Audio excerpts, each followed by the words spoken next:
To Kremlin assurances, we have seen a continued increase in troop numbers and a change in force disposition, moving from holding areas to potential launch locations.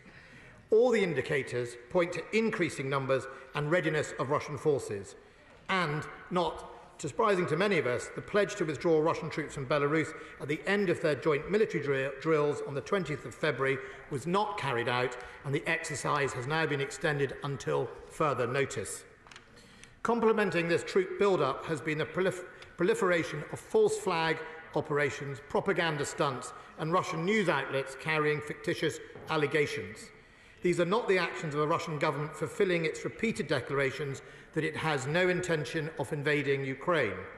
In fact, we have seen over the last few weeks the Russian playbook being implemented in a way that gives a strong cause for concern that President Putin is still committed to an invasion. I believe he is in danger of setting himself on a tragic course of events leading to a humanitarian crisis, instability, and widespread suffering, not just of Ukrainians, but also of the Russian people. Russians, like many of us, know the consequences of military interventions. The Soviet Union in Afghanistan, the First War in Chechnya. These are just two of the examples that Russia faced where too many young men returned home in zinc-lined coffins. And the government therefore urges President Putin, for the sake of his own people and even at this 11th hour, to rule out the invasion of Ukraine and recommit to a diplomatic process for us to address the perceptions of the Kremlin. Over recent weeks, my Right Honourable friend, the Foreign Secretary, and I have engaged in numerous engagements with our international counterparts, including my own visit to Moscow to meet with Defence Minister Shoigu and General Valery Gerasimov. We have made clear our determination to uphold the defensive principles of NATO and to defend the right of sovereign countries to make choices about their own security arrangements. As the Russian government itself has signed up to, states, and I quote, have an equal right to security. We reaffirm the inherent right of each and every participating state to be free to choose or change its security arrangements, including treaties or alliances. That statement, Mr. Speaker, was signed by the Russians in 1975 in the Helsinki Final Act, in 1995 in the Budapest Summit Declaration, in 1999 in the Istanbul Summit, and most lately in 2010 at the Astana Summit. We urge Russia to stick to its commitments that it has openly made and signed up to over the years. My counterpart, Minister Shoigu, repeated to me in person that Russia has no intention of invading Ukraine, and while we will take them at their word, we must judge them by their actions. At our meeting, I also took the opportunity to address the proposals in Russia's draft treaty, because while this is not a return to normal UK relations, it is important that as one of Europe's biggest military powers, the UK maintains strong lines of communications with Russia in order to avoid miscalculation or the risk of inadvertent escalations. I also continue to speak regularly to my Ukrainian defence counterpart, Minister Reznikov, as we continue to support the armed forces of Ukraine. Since 2015, the UK has responded alongside the likes of Sweden and Canada to Russia's previous illegal occupation of Crimea with defence capability building, including training and reform. And as I announced to the House last month, Mr. Speaker, we took the decision to also provide lethal aid to Ukraine. This now means that alongside the United States, Canada, Estonia, Latvia and Lithuania and the Netherlands, the United Kingdom has not just spoken but acted. I'm pleased with the efforts being made by a range of European leaders, including President Macron, to find a way through, as we must remain resolute in our commitment to NATO's formal response to the Russian draft treaties, which all NATO members signed up to. Intimidation and aggression, however, must not be rewarded. We should be under no illusion. The Russian forces have now massed on Ukraine's borders 65% of all their land combat power. The formation present and the action of the Russian state to date not only threaten the integrity of a sovereign state, but undermine international law and the democratic values in which all of us in Europe so strongly believe. The Foreign Office has now relocated the embassy further west in the country and, as 2 weeks ago, advised all UK nationals should leave Ukraine via all means possible. The Ministry of Defence will continue to monitor Russian actions, support Ukrainian defensive efforts and contribute to NATO's response measures. We continue to hope, Mr. Speaker, President Putin will relent and pull back from an invasion, but we must prepare ourselves for the consequences if he does not. I will update the House as I have done so over the last few weeks, both in the Chamber and to colleagues online. Thank you. Now come to Shadow Secretary of State, John Healey.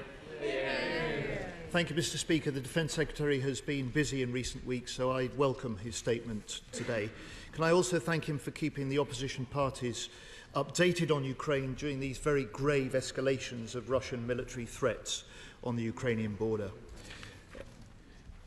This is the most serious security crisis Europe has faced since the Cold War, and the Ukrainian people, citizens of a proud, independent and democratic country, face an utterly unprecedented threat from, as the Secretary has said, 2/3 of Russia's entire forces built up now on its borders. Mr. Speaker, there is unified UK political support for Ukraine's sovereignty and its territorial integrity in the face of this continuing Russian aggression. The government also has Labour's full support in helping Ukraine defend itself and in pursuing diplomacy, even at this 11th hour, and even though President Putin has proved more interested in disinformation than diplomacy. And we also fully support moves to reinforce the security of NATO allies, as the Labour leader and I told the Secretary-General at NATO HQ earlier this month. Mr. Speaker, President Putin wants to divide and weaken the West, to turn back the clock and re-establish Russian control over neighbouring countries. The real threat to President Putin and his Russian elites is Ukraine as a successful democracy, choosing for itself its trading and security links with the West. An attack on Ukraine is an attack on democracy.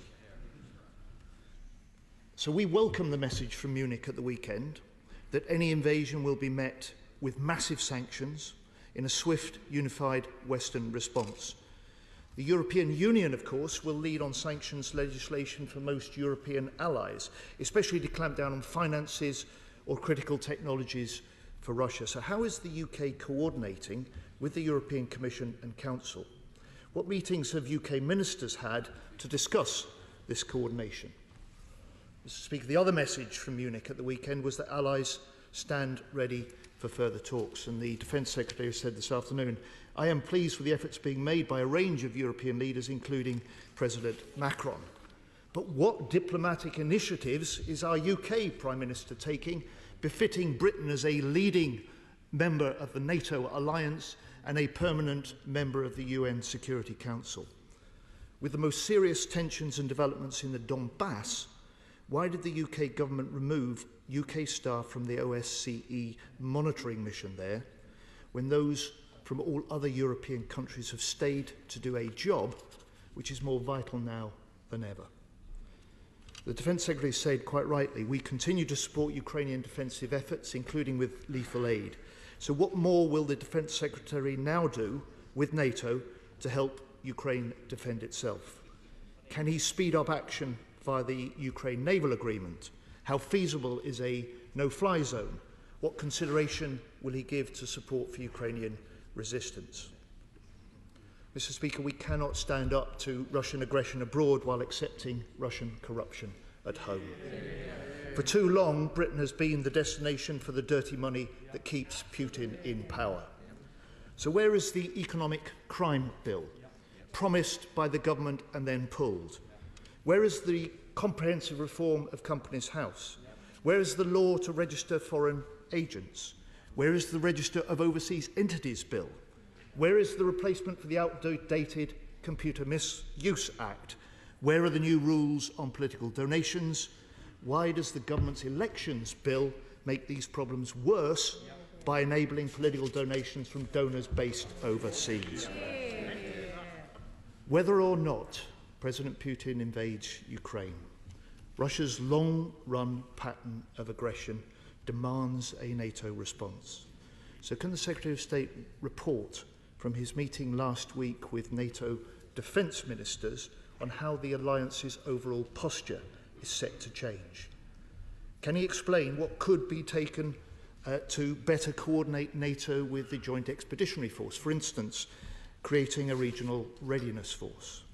And finally, does Ukraine not expose the flaws in the government's integrated review last year, with its first focus on the Indo-Pacific and with its plan to cut the British Army by another 10,000 soldiers?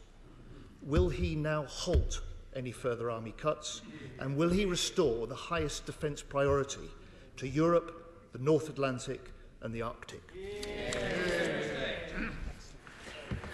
I'm grateful to the Right Honourable Gentleman's support, and he will know that throughout this process we are grateful in the government, but also efforts to be united across this House has been one of the strongest messages we can send to Russia, as is we are united across NATO and indeed the EU to make sure that their behaviour is unacceptable. When the Right Honourable Gentleman asked about sanctions, my Right Honourable friend, the Foreign Secretary, has been in conversation more than weekly with the EU on coordinating sanctions to make sure the EU Commission, who is obviously the lead on their sanctions, the United States and the United Kingdom are as close as possible in lockstep. The EU have obviously currently taken the position that they will prepare and deliver the sanctions should an invasion happen at that moment. The United States and certainly the United Kingdom has laid before this House their sanctions that they would put in place. That is a different of approach. However, we know from our own experience that the EU can move very quickly at a Commission level when it wishes to do so. And there is no loss of appetite or lack of appetite in the EU to deal with President Putin through sanctions should he make the tragic error of invading Ukraine. And I don't think anyone should play into the differences of timing to suggest that. It is just a simple mechanism of approach. My Right Honourable friend, the Foreign Secretary, also through a group called the Quint++, that is the US, UK, Italy, France and Germany, plus NATO and the EU, are all working together on those type of responses, and they are regularly having discussions. On the issue of OSCE, I can get the exact, I will write to the Right Honourable Gentleman about it, but I know that one individual has been in touch. He is obviously a UK citizen, and when the Foreign Office advice was issued, there are certain, obviously, advices to citizens of our country, and if you find yourself in any organisation, obviously, that is our advice to them. However, other members of the OSCE have left, not all of them, but I will get him the full details as well. When it comes to the bigger questions of issues like aid, Ukrainian resistance and further support, he will know that it has been best pursued in a bilateral basis between countries or groupings of countries, such as through lethal aid. There's been much made of the fact that countries such as Germany and France have not done lethal aid to Ukraine. I simply reflect, as I did at NATO last week, that the strength of an alliance of 30 is we can all play to our strengths. That is important, that we recognise that not every country in their political systems or their political leadership is going to have the same view, but as an alliance of 30, we can play to our strengths and we can deliver to Ukraine what it needs. And we've seen, for example, an increase in aid to Ukraine from the likes of Germany, as well as medical supplies. And in other countries such as the United Kingdom and the Baltic states, obviously lethal aid plays a part of that. And I think that's really important, Mr. Speaker, in order to keep going together at the same speed. We recognise that if we're going to tackle Russia, we have to be able to play to that strength. The EU has a strong role to play in helping the resilience of neighbouring countries, such as through migrant flows in Belarus, etc. If 1 million refugees appear in Hungary or Romania or Poland, I would urge the EU needs to step up and think about what it's going to do about millions of refugees on their soil, rather than think about it afterwards. And I think that's where the EU Commission can play a strong role in resilience building. In other areas, his comments on the integrated review. Look, I actually think it's the opposite. If you read the full integrated review and the Defence Command paper, what it showed was we have to be ready. And what it shows is that Russia and adversaries like Russia, they don't go with a big bang and just arrive in a big invasion. They soften up their targets using sub-threshold methods in cyber, in corruption and organised crime, etc. And they turn up incrementally. Many of the forces that we see now massed on Ukraine's border were in fact pre-positioned in April following an exercise, and then their troops went home to barracks. That allowed them to be ready and to deploy in days, while NATO's traditional model has been weeks and months for us to deploy.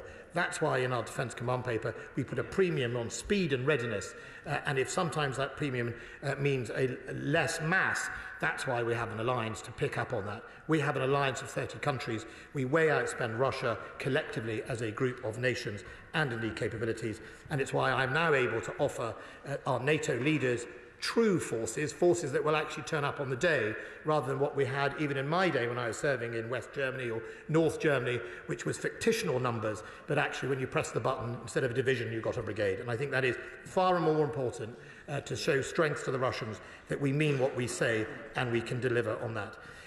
I was Security Minister, Mr Speaker, when I introduced the Criminals Finance Act. There was no more greater champion on taking down dirty money in the city than me. I brought in the unexplained wealth orders, I brought in the mobile stores of wealth where people got round it, and in fact helped set up the national, within the National Crime Agency, the Economic Crime Unit. I also made sure that we changed the law around tax evasion to make sure we got more people, and pushed incredibly hard and successfully through the, I think it was the G7, the Transparent Register of Beneficial Ownership. He's absolutely right, we need to do more. I absolutely supported at the time and still do a register of foreign agents, and I am, the whole of government is now looking at those issues, and I think he is totally right around areas like Companies House. The government is committed to do something about it. I expect an announcement soon on a range of those issues, but he's right that the consequences of Russia's action, going way back to Salisbury and before, is that we must stop the oligarchs and their dirty money resident in this country behaving as a place of refuge when in fact they should not be welcome. And if it comes to an invasion of Ukraine, Russia should know what it costs to be isolated. Theresa May. Speaker, can I commend my right honourable friend and the government for the robust stance which they have been taking alongside our American and European allies in the face of Russia's threats against Ukraine. President Putin wants to weaken NATO and the Western alliance, but does my right honourable friend agree with me that any further action to invade Ukrainian territory by the Russians can only lead to a strengthening of the determination of the UK, NATO and the Western alliance to defend the rights of sovereign states and to defend democracy? My right honourable friend is absolutely right, and I have to say, when I was her security minister, it was her support that allowed us to sometimes overrule the Treasury to get some of those legislations through to deal with the Criminal Finances Act.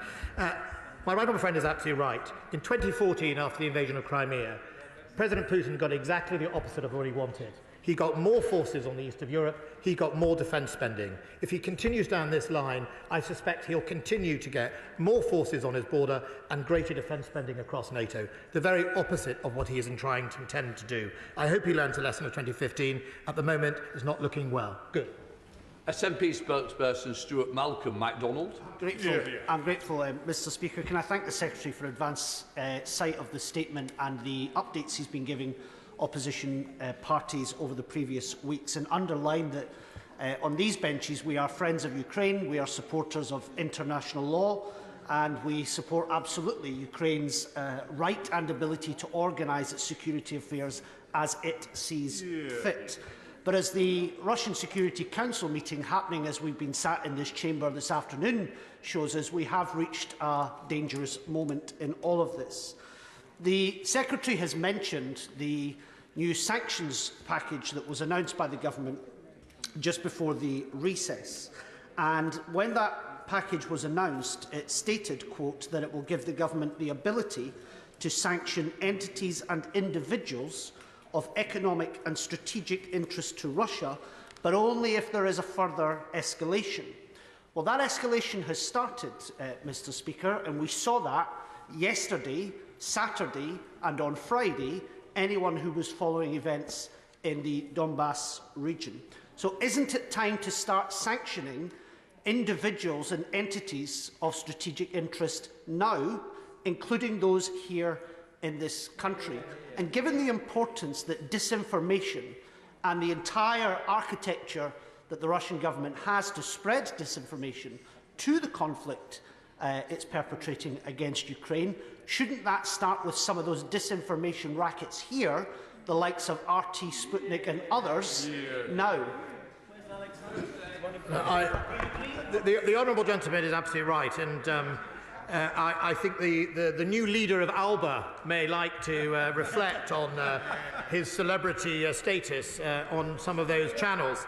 I think what I would say to the honourable gentleman is the government already does have some considerable powers. The Magnitsky sanctions that have been used against a number of Russian individuals after Salisbury. In fact, some of the people I met in the Russian Ministry of Defence themselves were sanctioned under a range of those measures, and we do continue to deliver them. But on the wider response, the whole of government will produce a response to this House in due course. I understand his point about should we not do sanctions now rather than wait for it to happen.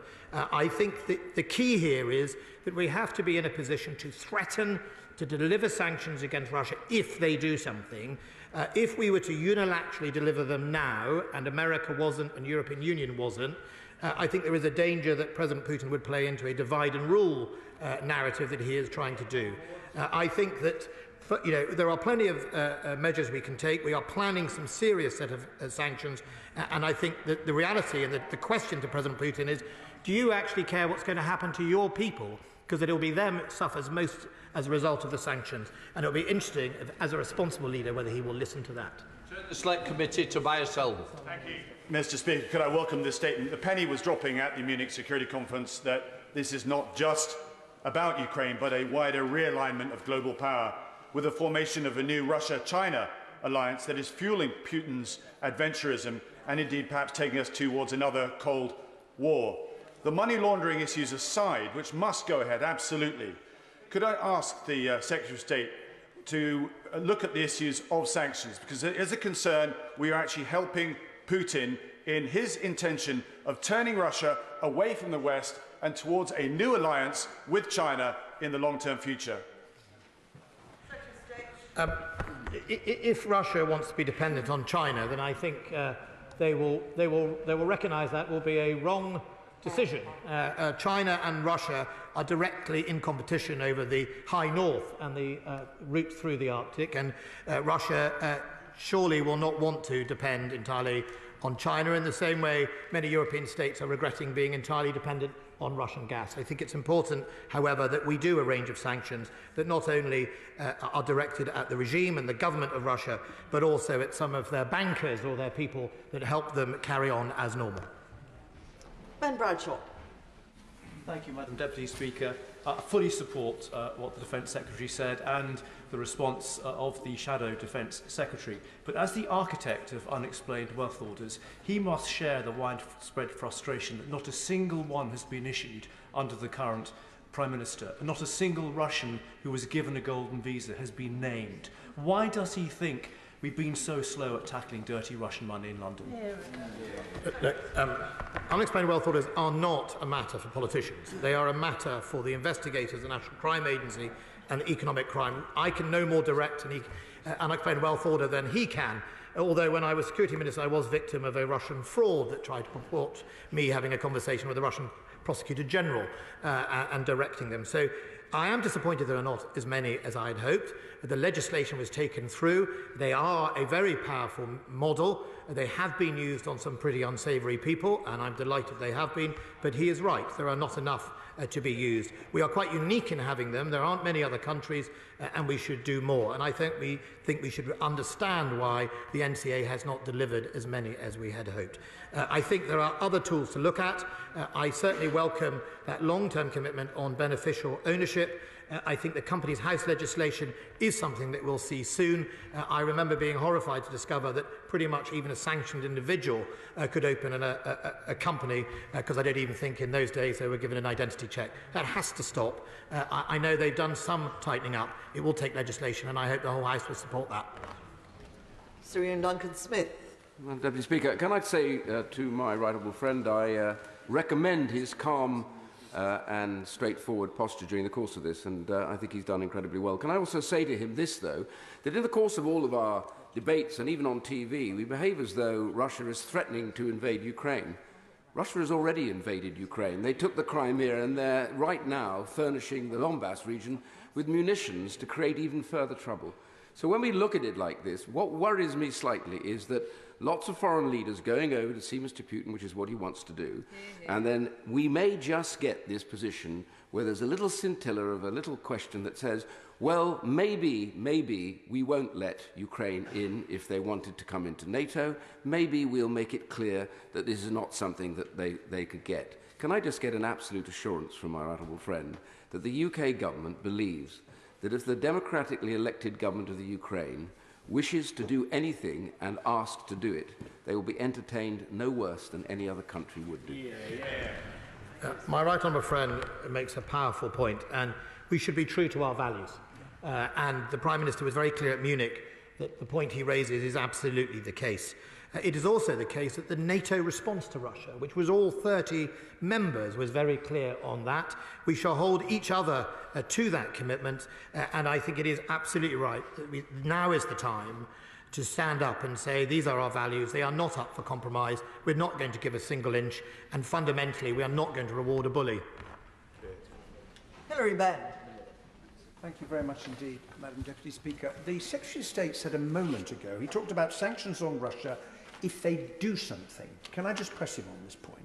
We don't yet know for sure whether full invasion will take place, but can he tell the House what the government's response would be if the action taken by Russia, say, took the form of a no-fly zone over Ukraine, or blockading of its ports, or repeated and significant cyber attacks on Ukrainian institutions and governments? In those circumstances, would the government respond with the full sanctions that it's obviously been discussing? I'm grateful to that honourable member. First of all, let me make something clear, as he knows. There's lots of sanctions already in place after Crimea. So these are about additional sanctions on top of the raft of sanctions the government brought in after that illegal invasion and annexation of Crimea and indeed the Donbass. Look, I think he is absolutely right. Look, many of these aggressive moves, like a no-fly zone, in other words, the threatening of the integrity of that sovereign state, a blockade to free trade, would absolutely warrant a response ranging from sanctions and others. I think we would look at it at the time, but absolutely I agree with him. Be under no illusion, Russia should be under no illusion that threatening the integrity of a sovereign nation, whether that's in the air or on the sea, is exactly the same as threatening it on the land. Dr. Leon Fox. Following the first invasion in 2014, and in order to get round sanctions, Russia has had extensive import substitution and investment in European companies in critical infrastructure and energy, a policy of tolerance, if not appeasement, by European governments. Can I say to my right honourable friend, who I think has been an exemplary Defence Secretary through this crisis, that sanctions alone will not protect Ukraine from a subsequent Russian invasion. They need either substantial improvements in their defence capabilities or a security guarantee, or both. President Putin believes that Ukrainians and Russians are one people. There is no lack of clarity there, and ultimately he can only be deterred by the threatened use of force. The government's taken a position, as have NATO, that it's about deterrence and diplomacy, and deterrence does involve the recognition that shoring up NATO members with resilience and containment measures to make sure that Russia is contained should it make that foolish mistake of invasion of Ukraine is upheld. That is done by our forces. That's why we've made available even more, including 1,000 members of the army on standby, currently in the UK, to send elsewhere. But I also think he is right that this, at the heart of this, is about defending Ukraine's right to choose. Not what it does with that right, but fundamentally a democratic nation has chosen something. We should respect that. And we are on the cusp of an invasion of a democratic country in Europe. That should worry us all. Jamie Stone. Thank you very much, Madam Deputy Speaker. And I'd like to thank the Secretary of State for an advance copy of the statement. Now, let's be clear about this. If Russia invades Ukraine, there will quite rightly be massive sanctions placed on Russia. And if that happens, we can expect a salvo of cyber attacks on the United Kingdom. So I seek two reassurances from the Secretary of State. Firstly, that we have the best possible defences against cyber attacks, but also what is good for the goose is good for the gander. If necessary, we can use cyber warfare to give as good as we get back to Russia. The Defence Command paper published last year set out plans to establish and grow to a significant size the National Cyber Force, which is the United Kingdom's offensive cyber capability to complement our defensive capability. That is a joint GCHQ and defence agency. It will be based in the northwest of England. It has already been established and starting to grow. I can't comment on the operations it will undertake. I'm a soldier. I was always taught the best part of defence is offence. Dr. Julian Lewis. Thank you, Madam Deputy Speaker.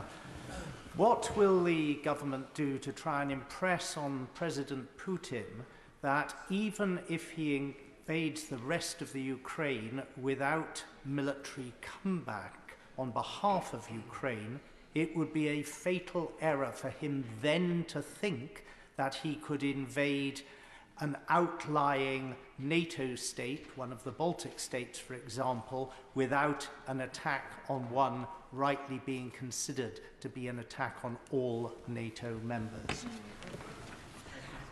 President Putin's public stated view is that, in fact, by potentially dealing with Ukraine or preventing Ukraine joining NATO, he is in fact saving us all from a future war, because he wrongly asserts that should Ukraine join NATO, Ukraine would then attack Crimea and the Donbass, and that would trigger a NATO. My right honourable friend is absolutely an expert on NATO. He knows that it's just a fantasy scenario, but potentially used as a justification. And I think it's therefore very important we demonstrate that, yes, with Ukraine not being in NATO, we, however, can do our best to protect their right to choose, but also that we make sure it very, very crystal clear to the President of Russia that, try this with NATO partners, and no matter how big and how small, Article 5 is a reality. Barry Sherman. Madam Deputy Speaker, I'm particularly fearful of the possibility of an outbreak of war in Europe. I was born not far from here during the worst blitz of the war with Nazi Germany. And every time I think about war, I remember my family, my father away at war, bombs raining down, killing our neighbours. So no one can give me lectures on this. We must show these despots and dictators firmly that we mean business in every sense. Will he join me in sending that message to Putin? And I've been very consistent, and like him, and like a number of my colleagues on this side of the House and on the front bench, and indeed some on your side, whether you have been born in a Second World War environment or you have seen people at the wrong end of a terrorist attack or death and destruction, no one comes here glowing with warmongering in their heart. They come here trying to do their very best to avoid it.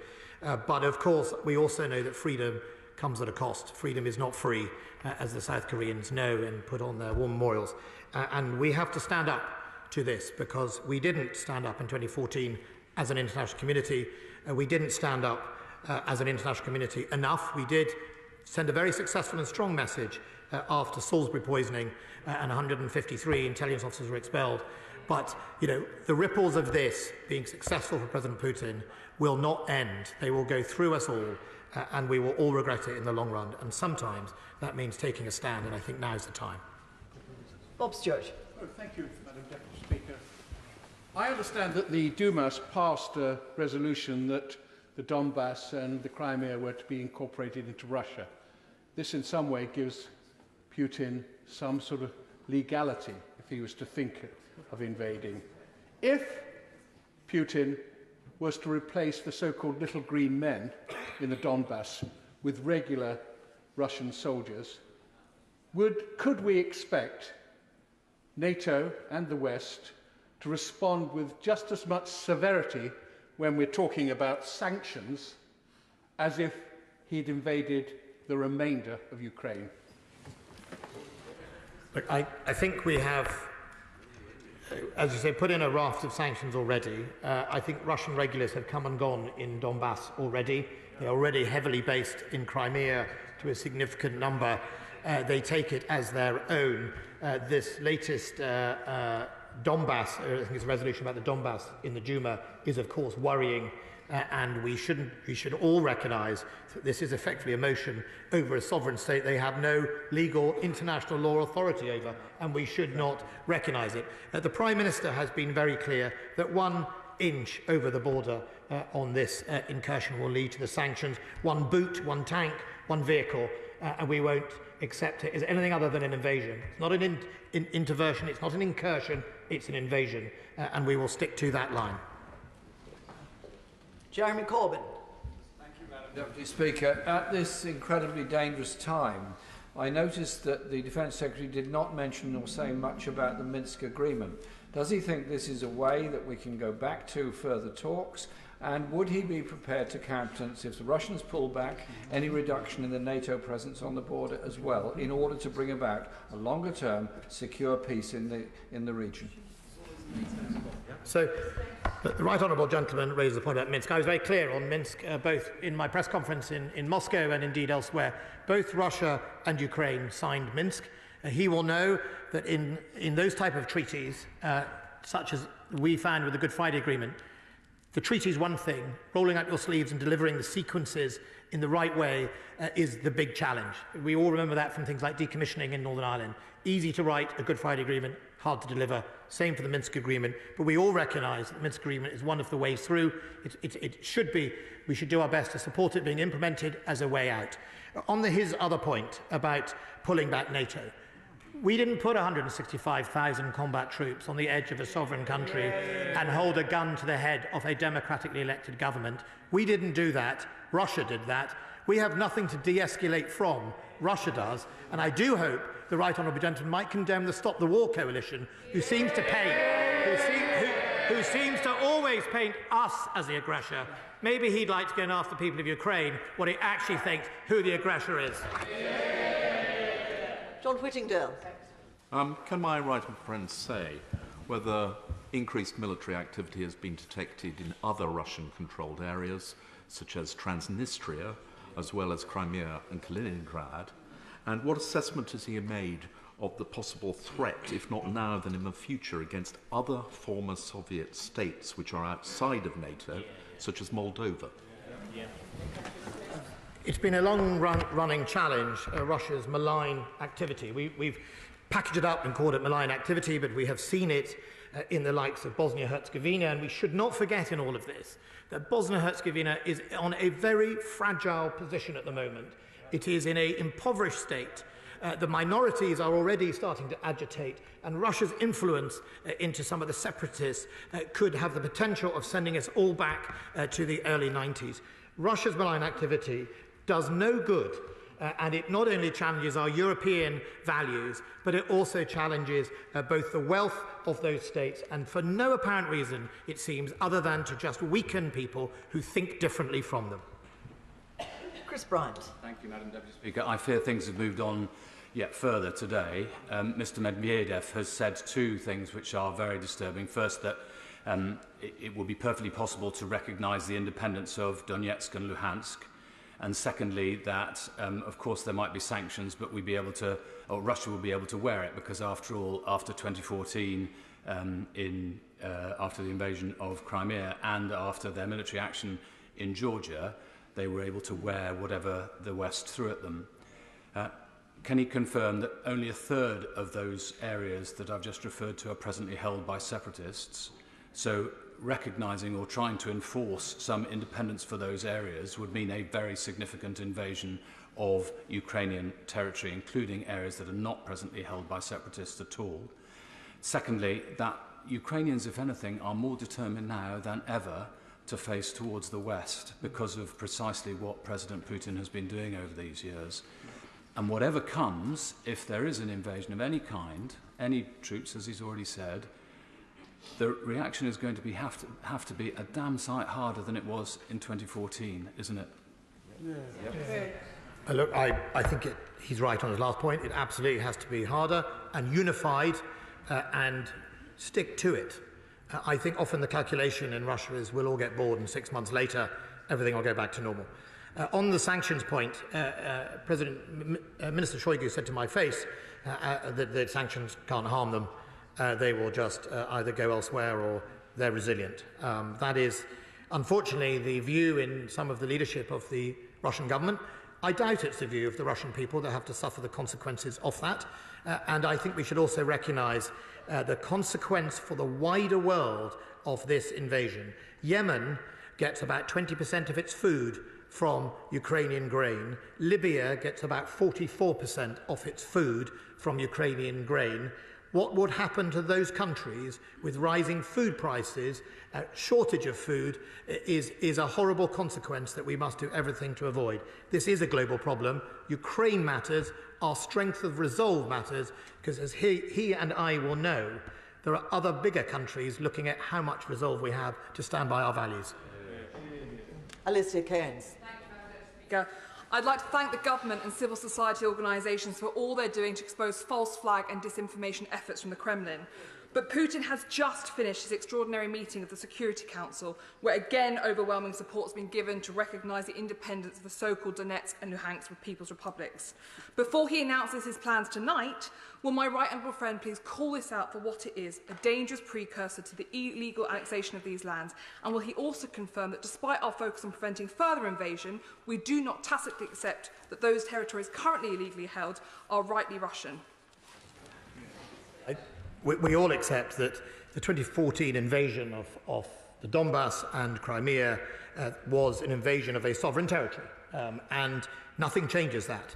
And all our NATO allies agree on that entirely and have recognised not 1 inch of those lands, including, by the way, China has still not recognised the Donbass. That's an important message, I think, to President Putin.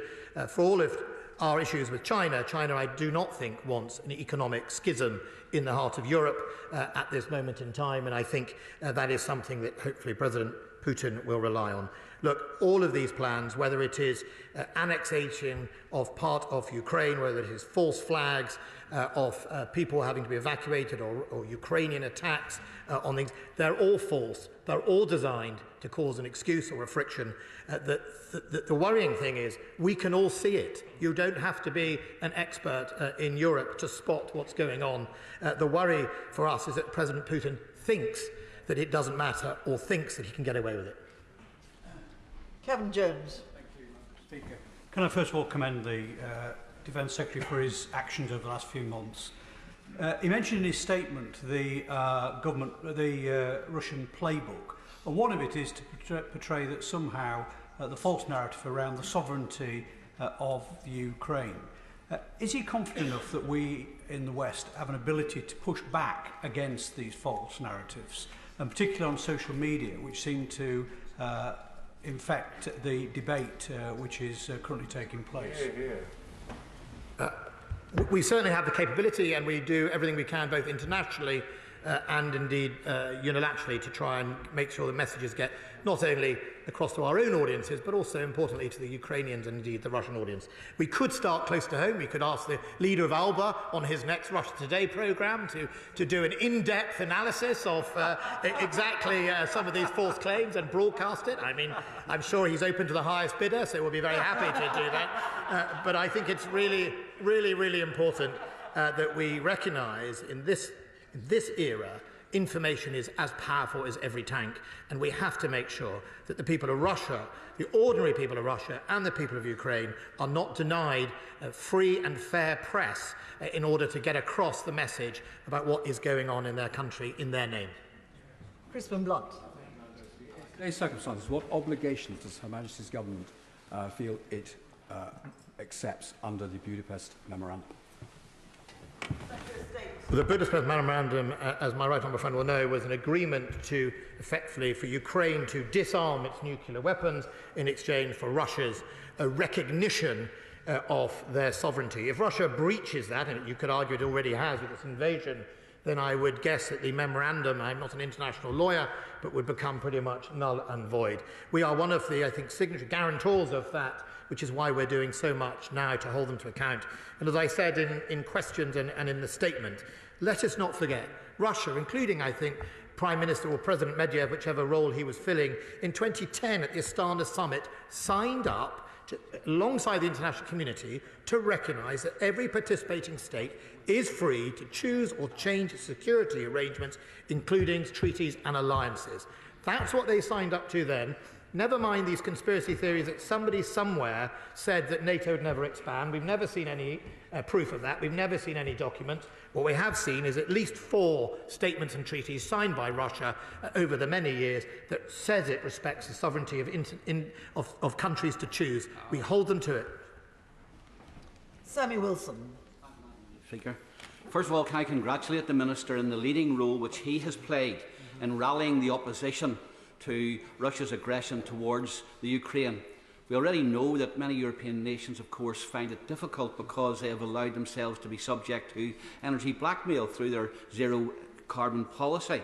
But Russian aggression against Ukraine threatens the strategic supplies of food in the world, because Ukraine is the 3rd biggest producer or exporter of grain at 100 million tonnes per year. What assessment has he done about the areas of the world which are most likely to be affected if aggression should lead to that food not being available? And does he not agree that it underlines the strategic importance of Ukraine and the importance of giving every support to allow them to defend their independence, their democracy and their vital economic role? The honourable gentleman is absolutely right. It's not just about gas. I mean, we've focused on gas because predominantly it's what preoccupies us in our comfy part of Europe. But in many countries in the world, it's about food and it's about other cost of living crises, some of which are far more pressing about whether or not we can afford the potential increase of gas. And we should not forget this implication goes right across the world, certainly the Western world, if we don't deal with it and deter it. And I think it's very important. And, you know, the Prime Minister at Munich was absolutely clear with everyone, including the President of Ukraine, that we would stand by Ukraine, that we must be resolved together, both as Europe and as NATO. We mustn't salami slice ourselves away on different thought.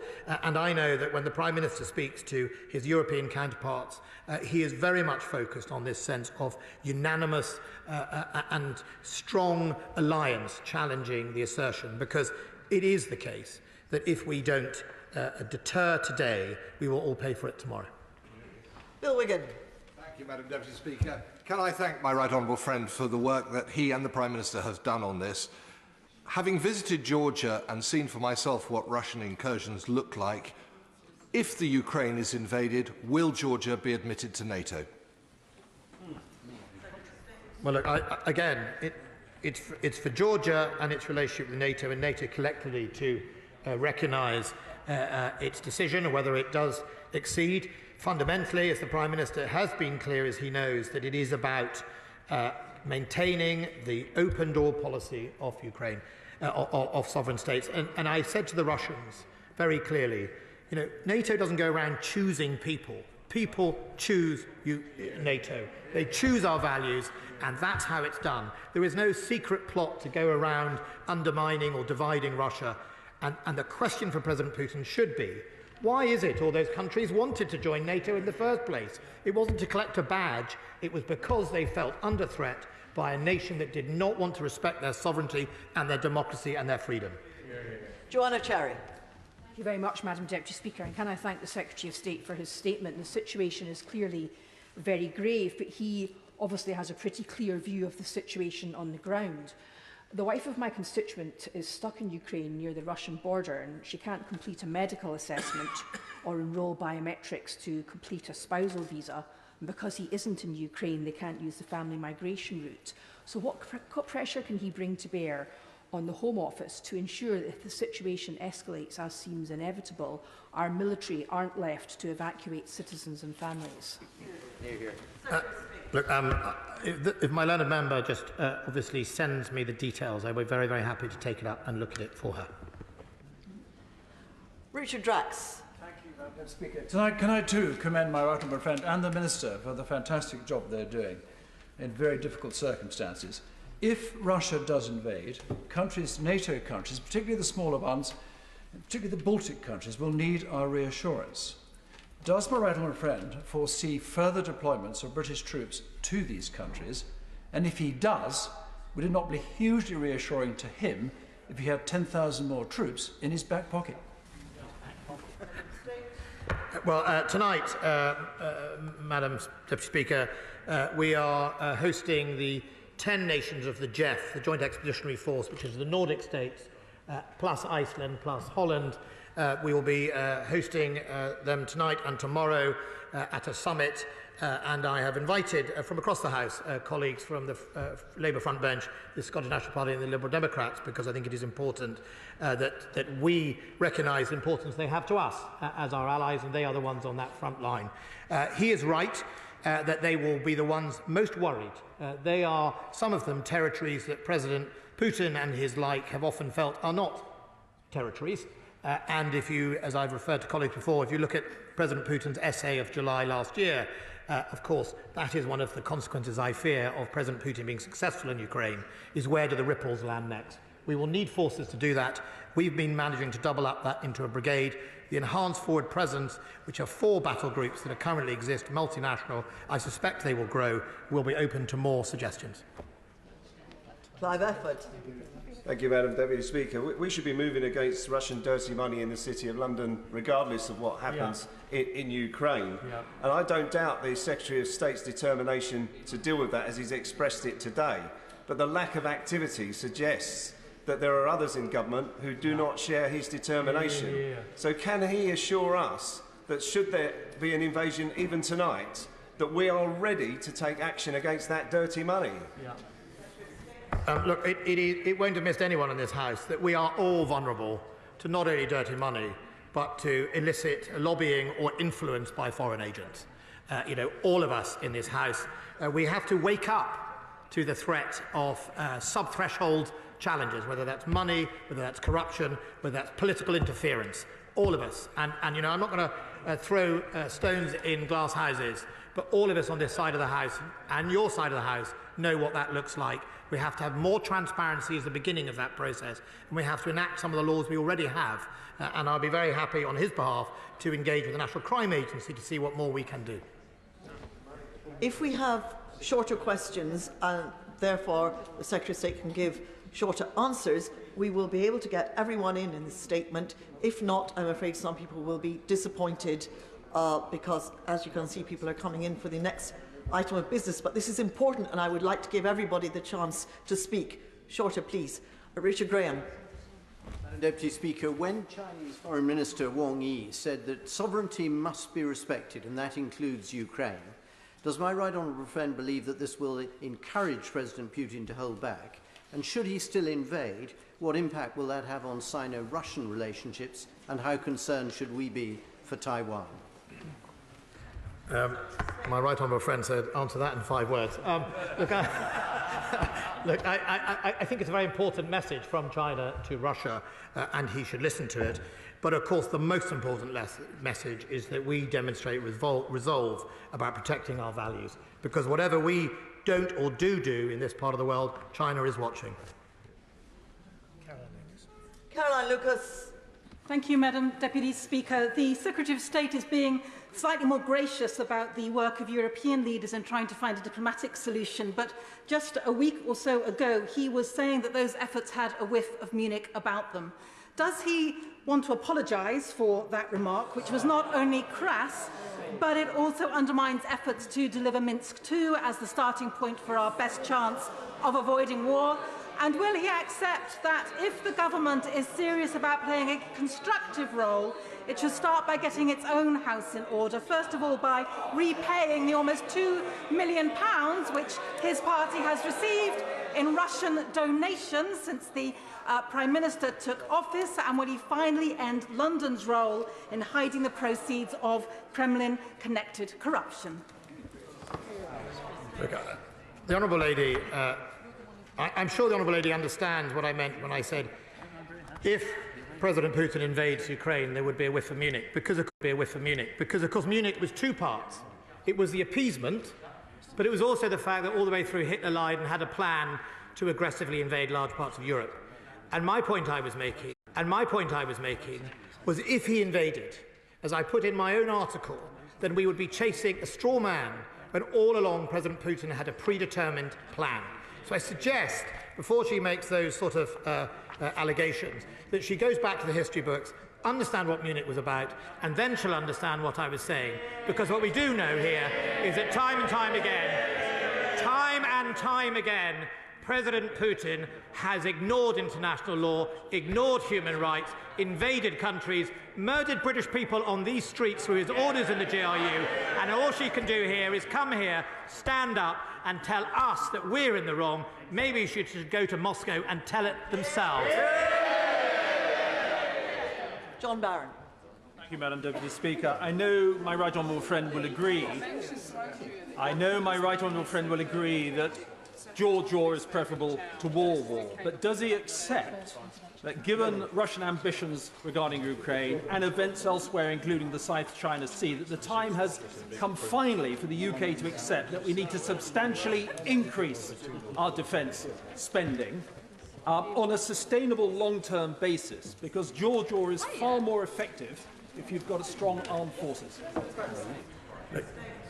The Prime Minister supported and delivered the biggest increase in defence spending since the Cold War. The £24 billion extra was to modernise our armed forces, as well as to make sure we were able to enter new domains where we are threatened by both Russia and other adversaries. That is the right track. We've always been consistent, as has the Prime Minister, which is fundamentally, if the threat changes, we should always be open to review. I think that's important. We should also recognise that we achieve our strength in the West through our alliances on our values and alliances on our defence spending. NATO is the best alliance for that. It is the keystone of European security. Our spending outstrips Russia, and our forces do as well. The only thing that we must make sure we continue is resolve. Resolve is what this crisis is about. We're resolved, the Prime Minister is resolved, the United Kingdom's resolved. We're going to stand up for our values against Putin's aggression. Dave Dugan. Deputy Speaker, from a logistical perspective, what efforts are being made to ramp up the provision of the Ukrainian military's specific requests for additional equipment and parts from the Ministry of Defence? How is this resource being coordinated with international partners to secure all the required resources and kit needed for the Ukrainians to defend themselves, and how are they being trained in its use? I'm in constant contact with my defence counterpart in Ukraine.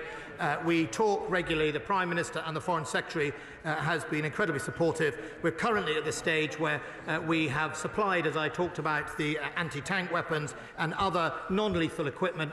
Britain has been side by side with Ukraine since 2014-15, so there's been significant amounts of training and capacity building, and we will continue to look at what other options are available. We have those discussions. Where we can, we meet their demand. Where not, we try and help other people meet it.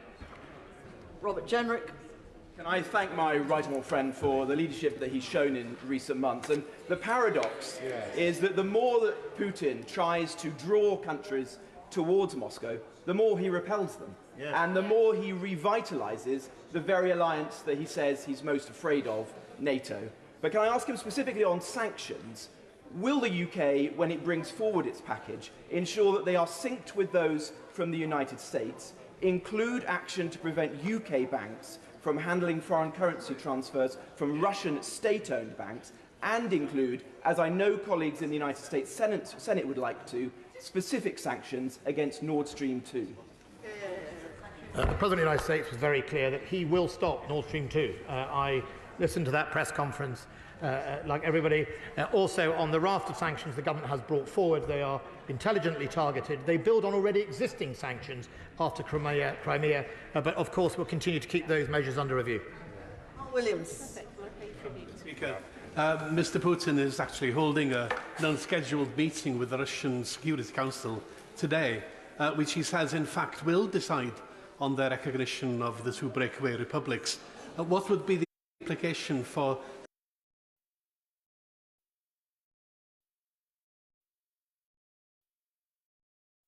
the protocols of sexuality? As I said, from his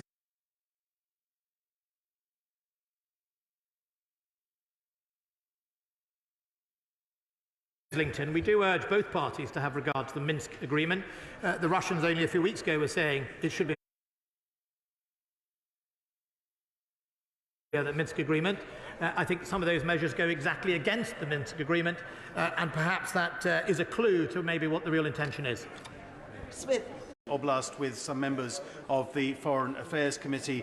There was some sniper fire across the line of contact from Russian supporting forces. But what assessment has my right honourable friend made of recent false flag operations in recent days and indeed recent hours? Shouldn't forget, the Ukrainians have had 10,000 people killed since the invasion of the Donbass. 10,000 people, often weekly or every month, on that line of control, young men and women who are simply guarding their border. The false flag operations have been growing. I think there is a worrying trend that what we've seen recently fits the bill or the playbook of what we can expect as the Russian government potentially seeks to destabilise and confuse the picture. We're not confused. We know what 160,000 troops mean, and so does the international community. Rachel Maskell. Madam Deputy Speaker, maintaining a diplomatic focus is absolutely crucial at this time, but could the government say what diplomatic focus they're bringing to Russian allies across the world? I haven't heard the Defence Secretary talk about that. Well, the marked difference between Russia is they don't have any allies. Belarus is their only ally. By your friends you shall be judged. Belarus is it. That's one of the problems for Russia. It fails to recognise that international alliances are a sign of both civilised society and human rights. If you want to be on your own and stuff everyone else, you end up like North Korea. We would try and use our allies. We are certainly trying people who have more influence than others, but fundamentally it's going to be in the mind of President Putin what he does next. Andrew Bridgen. Thank you, Madam Deputy Speaker. To what extent does my right honourable friend believe the undignified withdrawal from Afghanistan by ourselves and our allies has emboldened President Putin and contributed to setting in train events that are now unfolding on the Ukraine border? President Putin wrote his article last July before the Afghanistan withdrawal, so I think that is the biggest symbol of what his ambitions were. But it is absolutely the case that people who don't agree with our values sniff lack of resolve and take action. That's why we have to be resolved. Margaret Ferrier. Madam Deputy Speaker, what assessment has the government made of the threat against vulnerable minorities in the Ukraine, such as religious or ethnic minorities or members of the LGBTQ+ community? What discussions has the government had with international allies about preventing widespread human rights abuses in the event of an invasion? In the event of an invasion, it doesn't matter whether you're a minority or a majority. The Russian government's attitude to those people that disagree with them, either at home or in another country, is woeful and dangerous. Peter Bone. Mr. Speaker, with the Russian military action in Transnistria, does the Secretary of State agree that Moldova is also at risk from the Russians, and has there been discussions with their government? Countries are at risk, often embolden President Putin, which is why one of the reasons we are where we are today is post-2014-2015. Maybe the West was not tough enough on that initial invasion. Moldova, many other countries, smaller countries in NATO, Bosnia-Herzegovina are all causes for concern. And we must therefore recognise that now is not the moment to take the eye off the ball of places far away of which we sometimes know nothing. Jim Shannon. Deputy Speaker, can I thank the Secretary of State for his answers to the questions?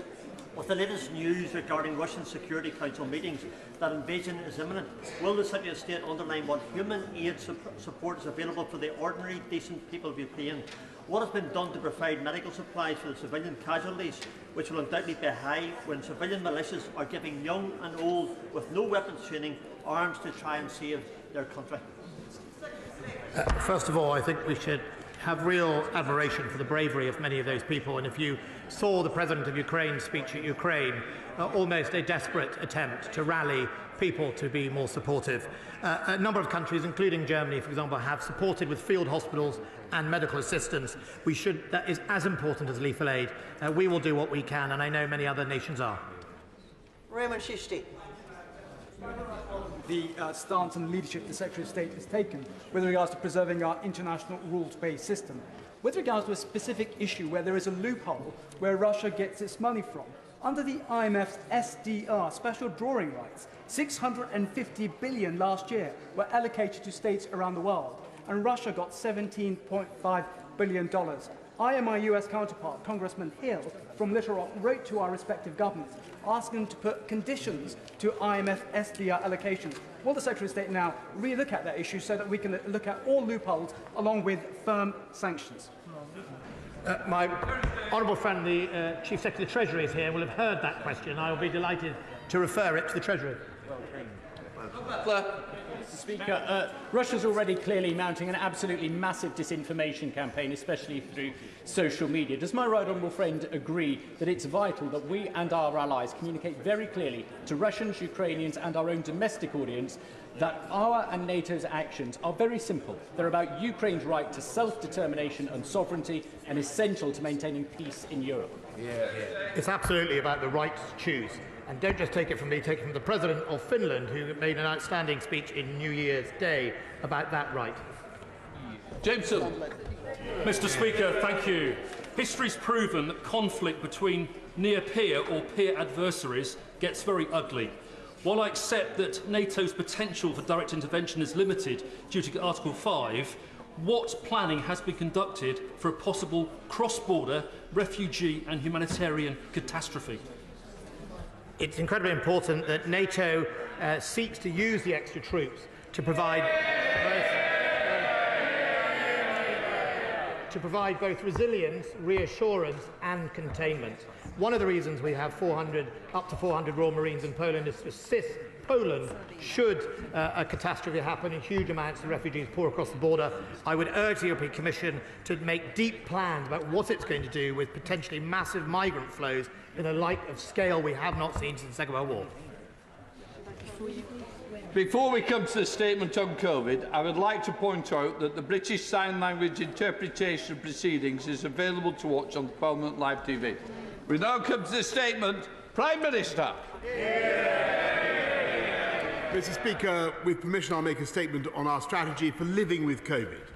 And before I begin, I know the whole House will join me in sending our best wishes to Her Majesty the Queen for a full and swift recovery.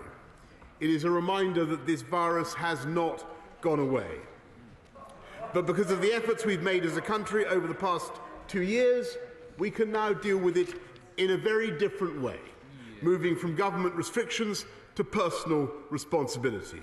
So we protect ourselves without losing our liberties and maintaining our contingent capabilities so we can respond rapidly to any new variant.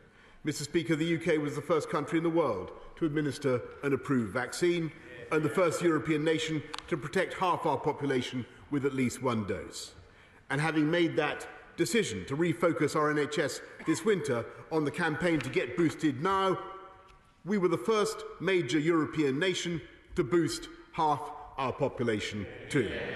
And it's because of the extraordinary success of this vaccination programme that we've been able to lift our restrictions earlier than other comparable countries, opening up last summer while others remained closed and keeping things open this winter while others shut down again, making us one of the most open economies and societies in Europe, with the fastest growth anywhere in the G7 last year. And while the pandemic is not over, we have now passed the peak of the Omicron wave, with cases falling, hospitalisations in England now fewer than 10,000 and still falling, and the link between infection and severe disease substantially weakened.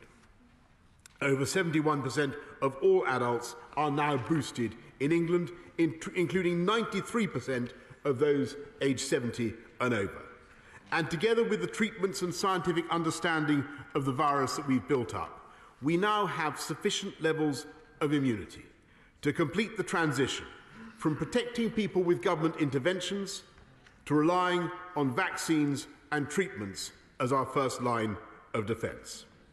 As we have throughout the past 2 years, we will continue to work closely with the devolved administrations as they decide how to take forward their own plans.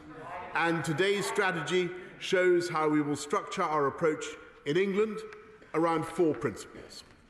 First, we will remove all remaining domestic restrictions in law. From this Thursday, 24th of February, we will end the legal requirement to self-isolate following a positive test. And so we will also end self-isolation support payments, although COVID provisions for statutory sick pay can still be claimed for a further month. We will end routine contact tracing and no longer ask fully vaccinated close contacts and those under 18 to test daily for 7 days. And we will remove the legal requirement for close contacts who are not fully vaccinated to self-isolate.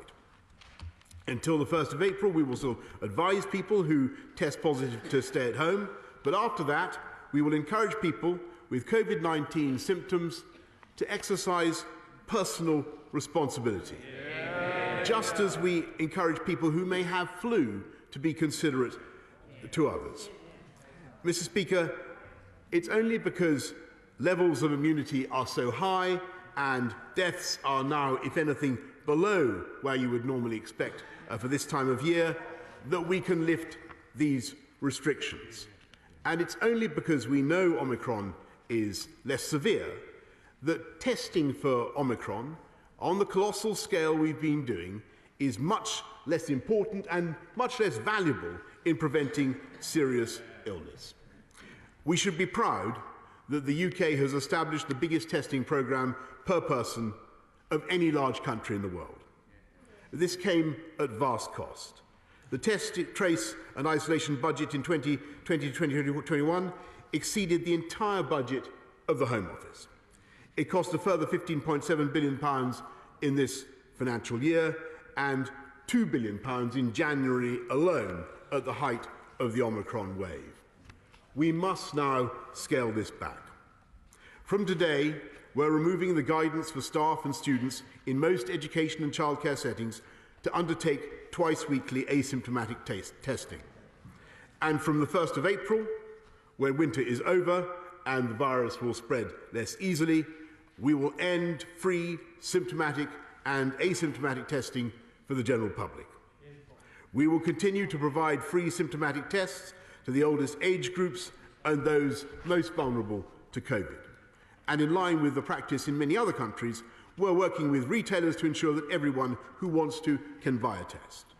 From April the 1st, we will also no longer recommend the use of voluntary COVID status certification, although the NHS app will continue to allow people to indicate their vaccination status for international travel.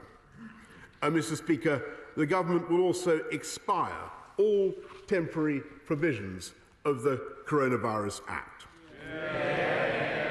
Of the original 40, 20 have already expired and 16 will expire on the 24th of March. And the last 4, relating to innovations in public service, will expire 6 months later after we have made those improvements permanent via other means.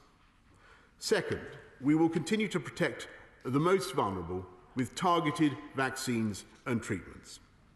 The UK government has procured enough doses of vaccine to anticipate a wide range of possible JCVI recommendations.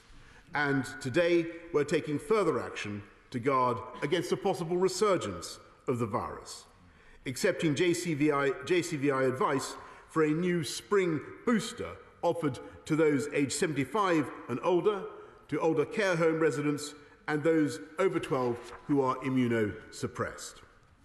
The UK is also leading the way on antivirals and therapeutics, with our antivirals task force securing a supply of almost 5 million, more per head than any other country in Europe.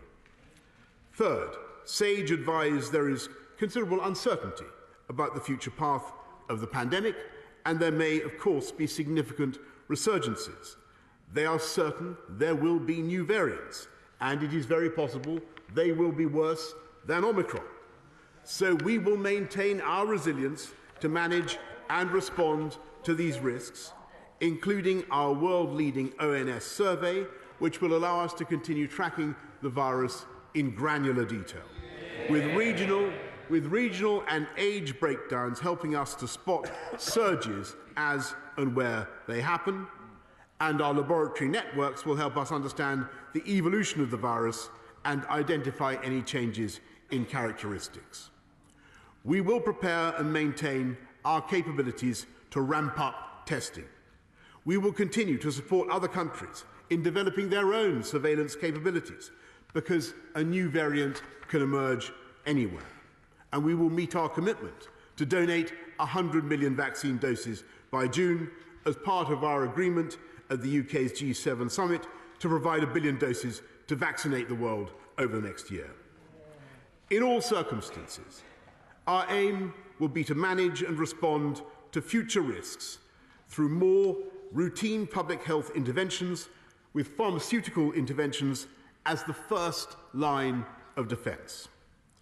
Fourth, we will build on the innovation that has defined the best of our response to the pandemic.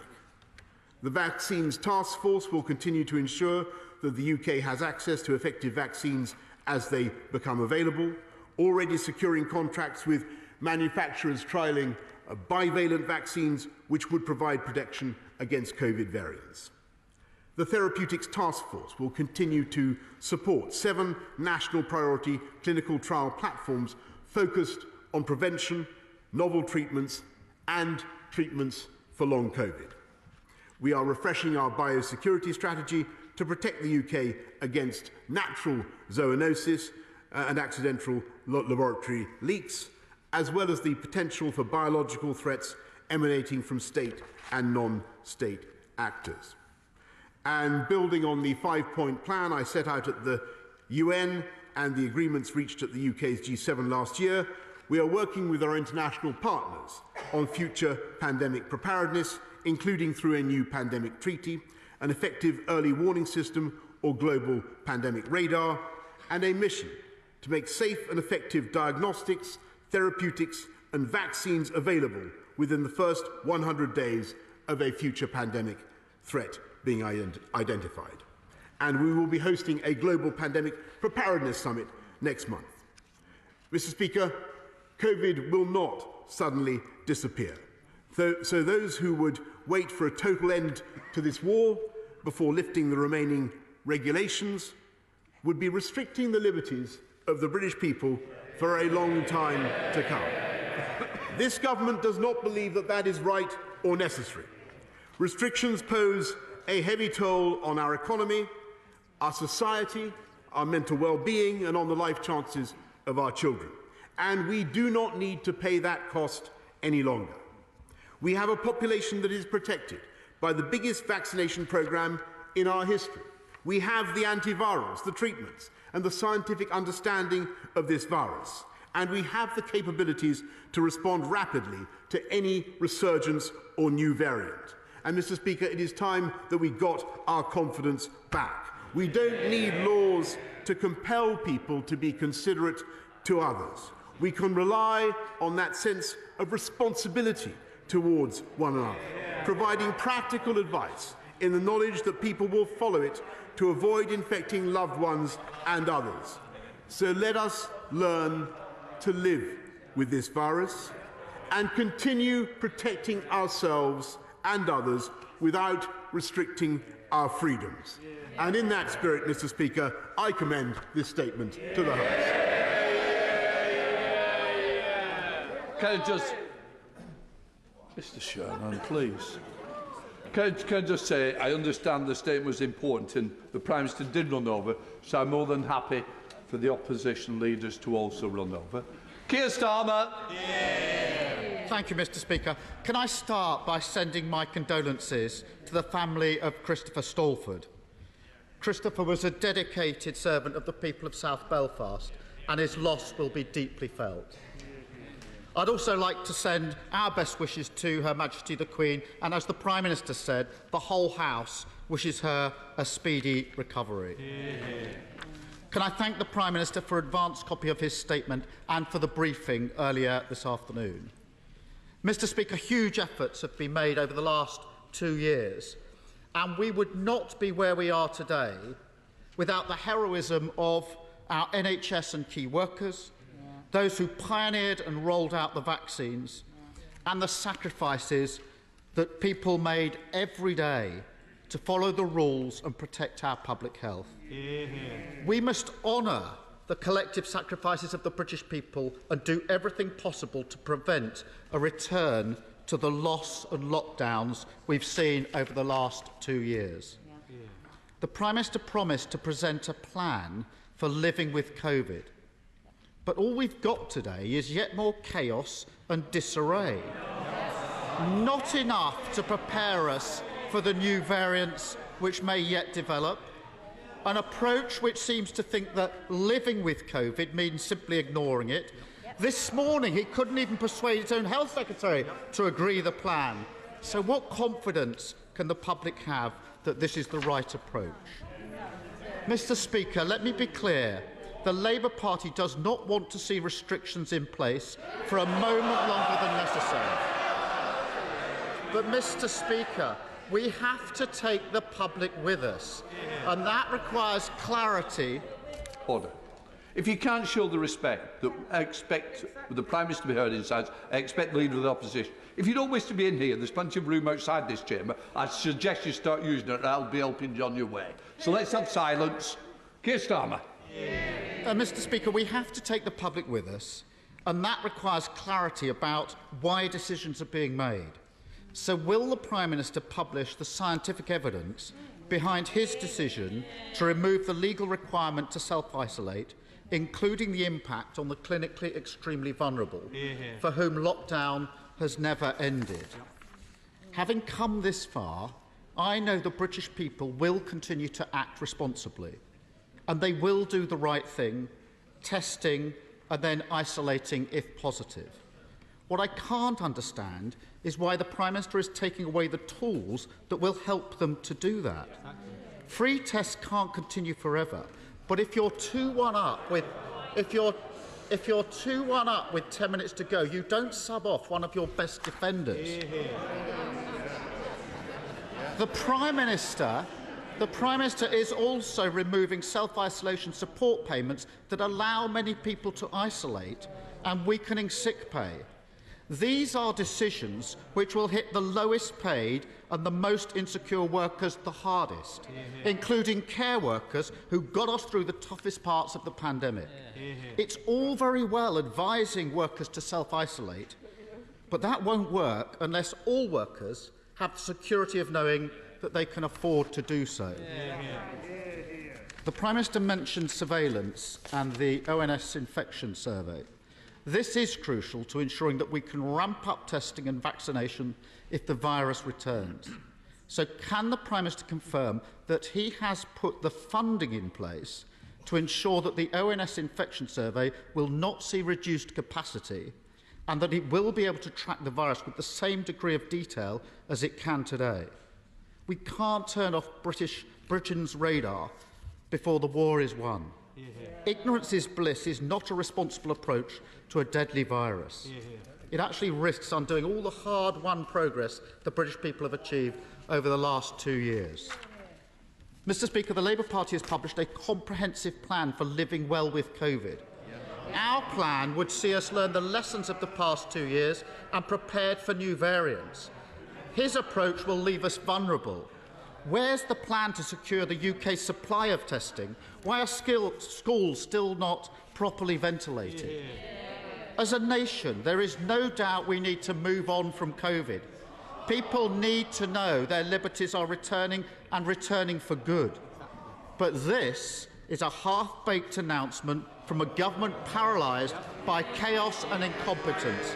It is not a plan to live well with COVID. Thank you. Prime Minister. Mr. Speaker, I really thought this was going to be the moment when he would end his run of making the wrong call on every single one of the big decisions. But, Mr. Speaker, time and time again, he's had the chance to back the government on the big decisions, and I'm afraid that he's got it wrong. And just turning to some of the points that he's made, the evidence for what we're doing today is amply there in the scientific evidence, in the figures for the rates of infections that I've outlined today, and in all the data that is freely available to members of the House. And they can see what's happening with infection rates, with mortality, with what Omicron is doing across the country, Mr. Speaker. He asks about the clinically extremely vulnerable, and that's, of course, an entirely reasonable question, but what we are going to do is make sure that they continue to be protected with priority access to therapeutics and, of course, to vaccines as well. He asks about testing, Mr. Speaker, which is absolutely satirical, because week after week, month after month, I've listened to the Labour Party, Mr. Speaker, complaining about NHS testing, denouncing the cost. Did you not hear them, Mr. Speaker? Denouncing the cost of NHS test and trace, and now they want to continue with it when, Mr. Speaker, we do not need to go on with it in the way that we are currently doing. So he asks about our ability to do tests, or our domestic ability to manufacture tests. It's as though he doesn't know, Mr. Speaker, that we have in this country now one of the biggest manufacturers of lateral flow tests in Europe. Mr. Speaker, this is a leader of the opposition who, as I say, has shown an absolutely ferocious grip of the wrong end of the stick.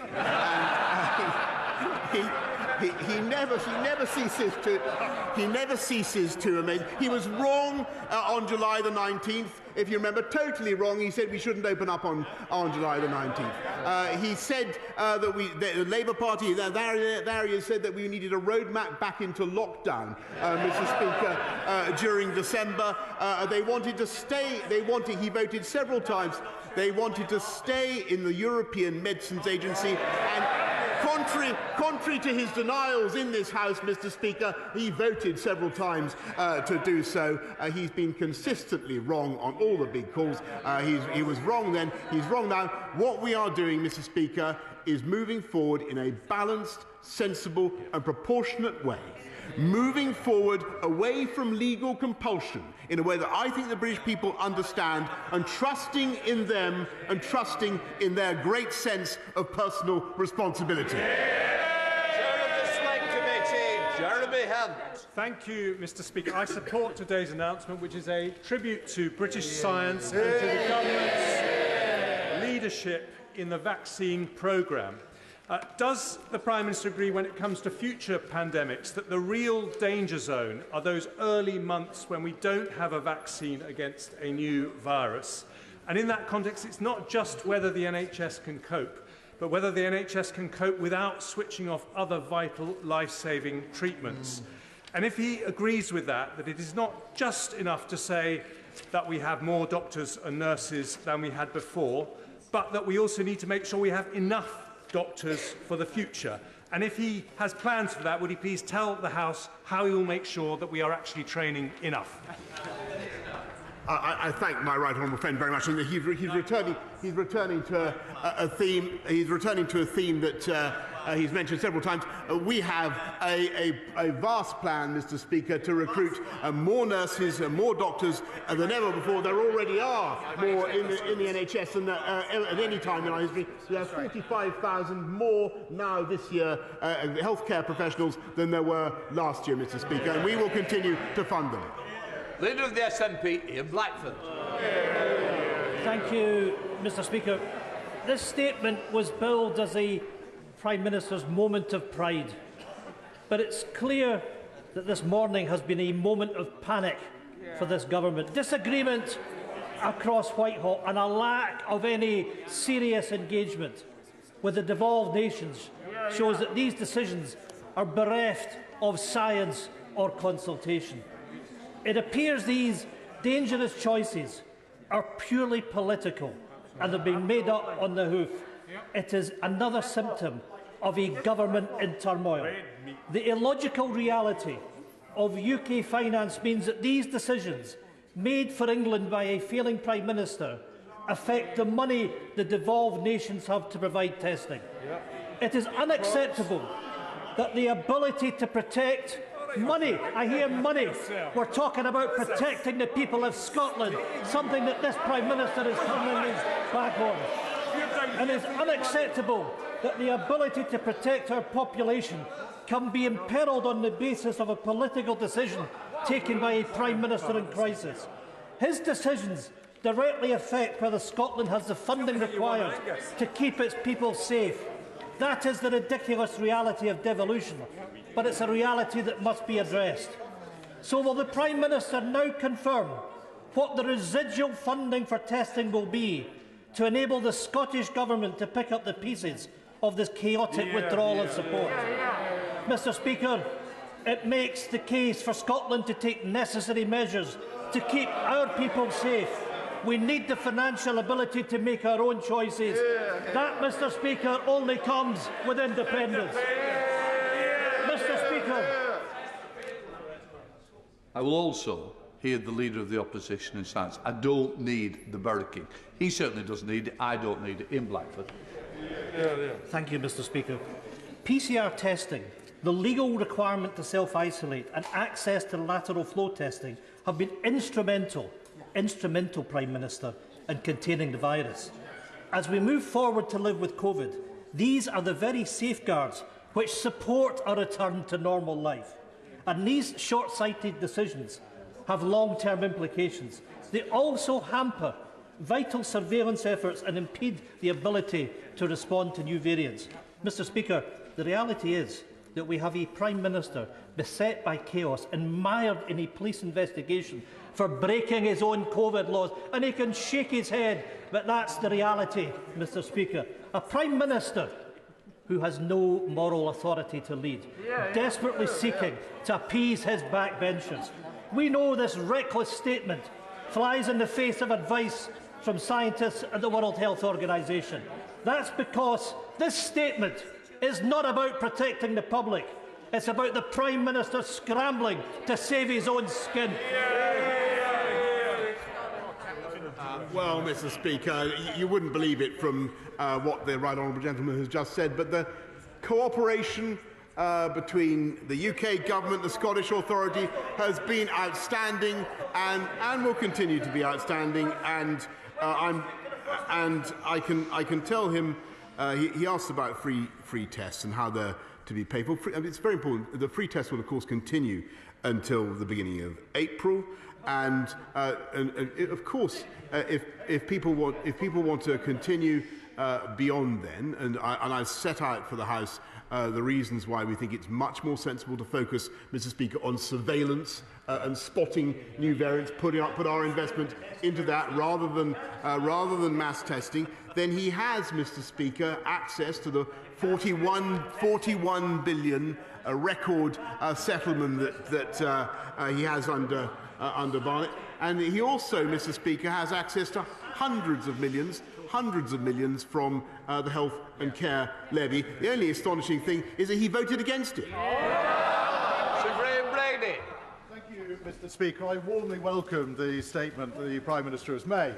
The Prime Minister will also be aware of growing international evidence that lockdowns have been largely ineffective in preventing COVID mortality. And we're acutely aware of the massive damage which has been done economically and to non-COVID health of the people due to lockdowns. Will he review pandemic planning for the future to make sure these crucial lessons are learned? Yes, I thank my right honourable friend, and he's right to draw attention to all sorts of studies about the efficacy of lockdowns. We'll look at all the evidence. I happen to think that the collective actions of the British public were indispensable in saving many thousands of lives, Mr Speaker, but I'm sure that all the evidence will be looked at in the course of the inquiry. Hilary Benn. Thank you very much indeed, Mr Speaker. New antiviral drugs have made a huge difference to the treatment of COVID. They are indeed, as the Prime Minister says, the first line of defence, but they work best when given early. Now, one of the requirements at the moment in order to qualify to get an antiviral drug is that the person has tested positive for COVID. If the Prime Minister is going to get rid of free lateral flow tests, how are people going to get access to those medicines? Mr Speaker, obviously, great respect to the right honourable gentleman, people who are symptomatic will, of course, continue to have access to testing. It's a birthday person, Sarah Bretliff.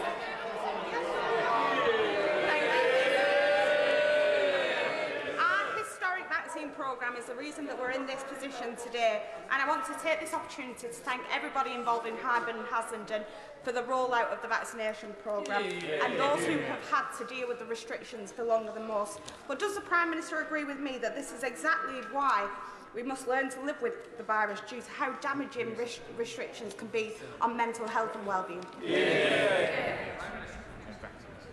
Mr. Speaker, my honourable friend is absolutely right, and we have to set all these decisions, the cost of lockdowns, the cost of on people's mental health and well-being, against the difficult decisions that we have to make about opening up our society. And I think the House understands that. I think this is a balanced decision that is entirely right. I should just clarify to the right honourable gentleman that, of course, those who are vulnerable, who are symptomatic, will, of course, continue to have access to testing. And I should have said that in my answer to his question. Barbara Keeley.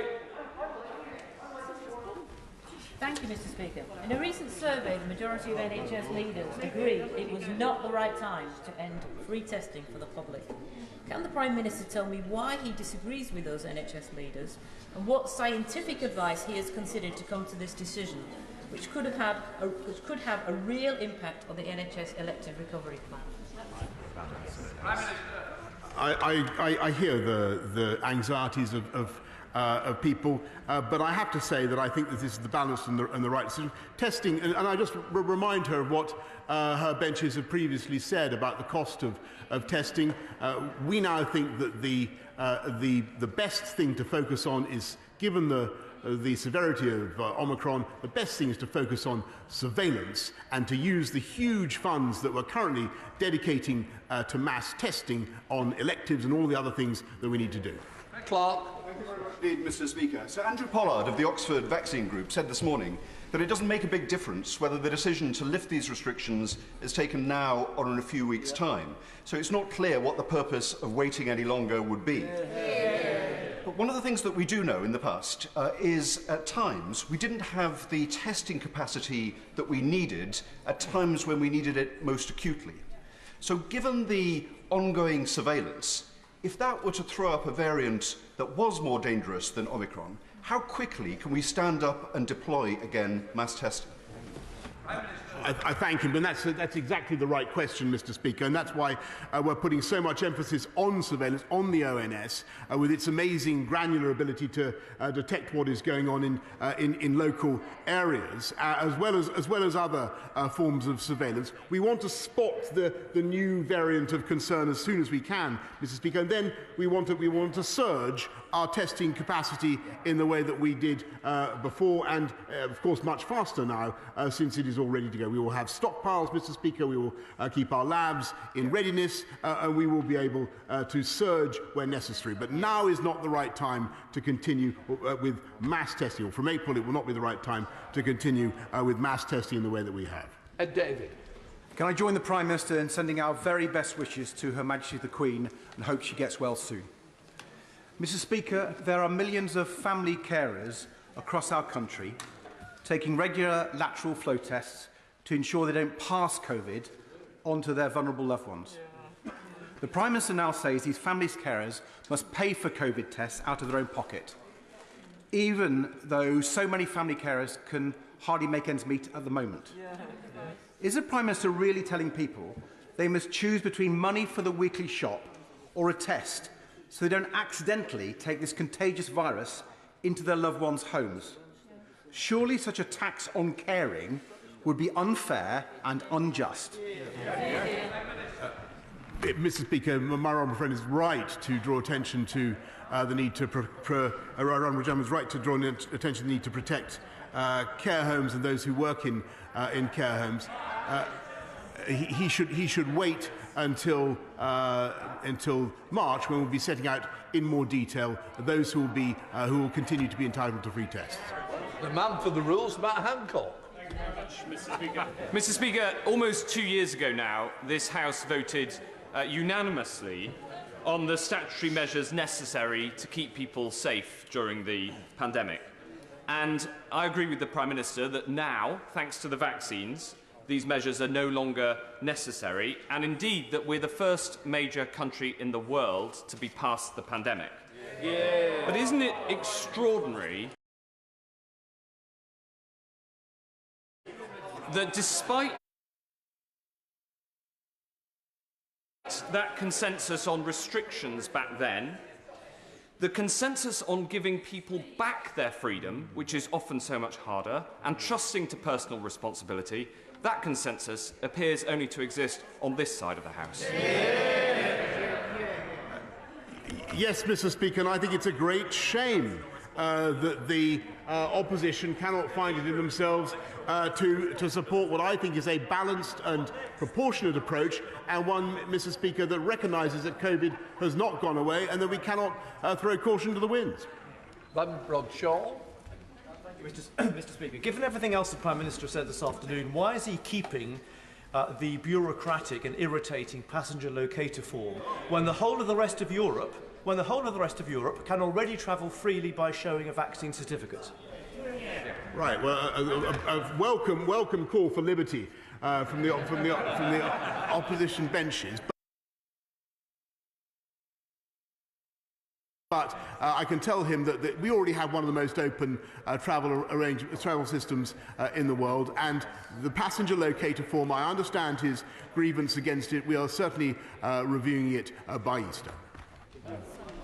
Sir John Redmond. Great news that our freedoms are being restored. So can the Prime Minister now bring that same focus and government innovation shown on this topic to vanquish the cost of living crisis so that more people have enough money to enjoy the freedoms? Yes. You bet, Mr. Speaker. Thank you, Mr. Speaker. We do not know how well the vaccine works on immunocompromised people, and they and their loved ones will rightly be extremely worried. And as the Honourable Member for Leeds Central raised, there are delays in getting test results, thus delaying access to life-saving antivirals. Can we allow them to have a supply of antivirals at home? Because if his pharmaceutical interventions would save lives, let's make sure that they can access them ASAP. Mr. Speaker, we've already secured more antivirals and therapeutics per head than any other country in Europe, and what we need to do is ensure that those who are clinically extremely vulnerable do have access to them, and 1.3 million of them have already been sent tests. Colin Mumby-Croft. Mr. Speaker, whilst the threat from COVID has changed, thanks in no small part to the outstanding vaccination efforts led by my honourable friend, the Prime Minister, he will know that the effects on local hospitals will last for years to come. Does he agree with me that now is the right time to invest in upgrades to hospitals like Scunthorpe?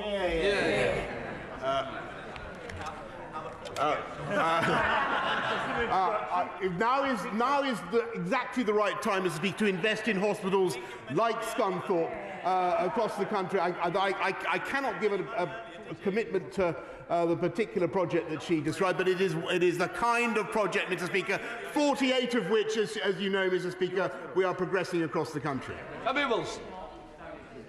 First of all, can I welcome the fact that we're having these restrictions lifted, and I hope that the Prime Minister will engage with the Health Minister in Northern Ireland to make sure that the same measures are exercised in Northern Ireland. The Prime Minister said, though, that it is important that we get our confidence back. We have lived through 2 years of fear being instilled in the population. Can he tell us what nudge tactics he now intends to engage in to ensure that that confidence is restored so that people can get back to work, back into the shops and restaurants, and back doing the things which make life enjoyable? Parties. Perhaps I could begin, Mr. Speaker, by echoing the condolences for the DUP MLA, Christopher Salford. And Mr. Speaker, I agree wholly with his sentiments. We do need people to get their confidence back, and as I said the other day, what I think people can do, they can set an example. They can go to work, Mr. Speaker. I think going to work is well, you wait and see. Going to work, Mr. Speaker. David Davis. Cheer up the Prime Minister by welcoming what he has to say today.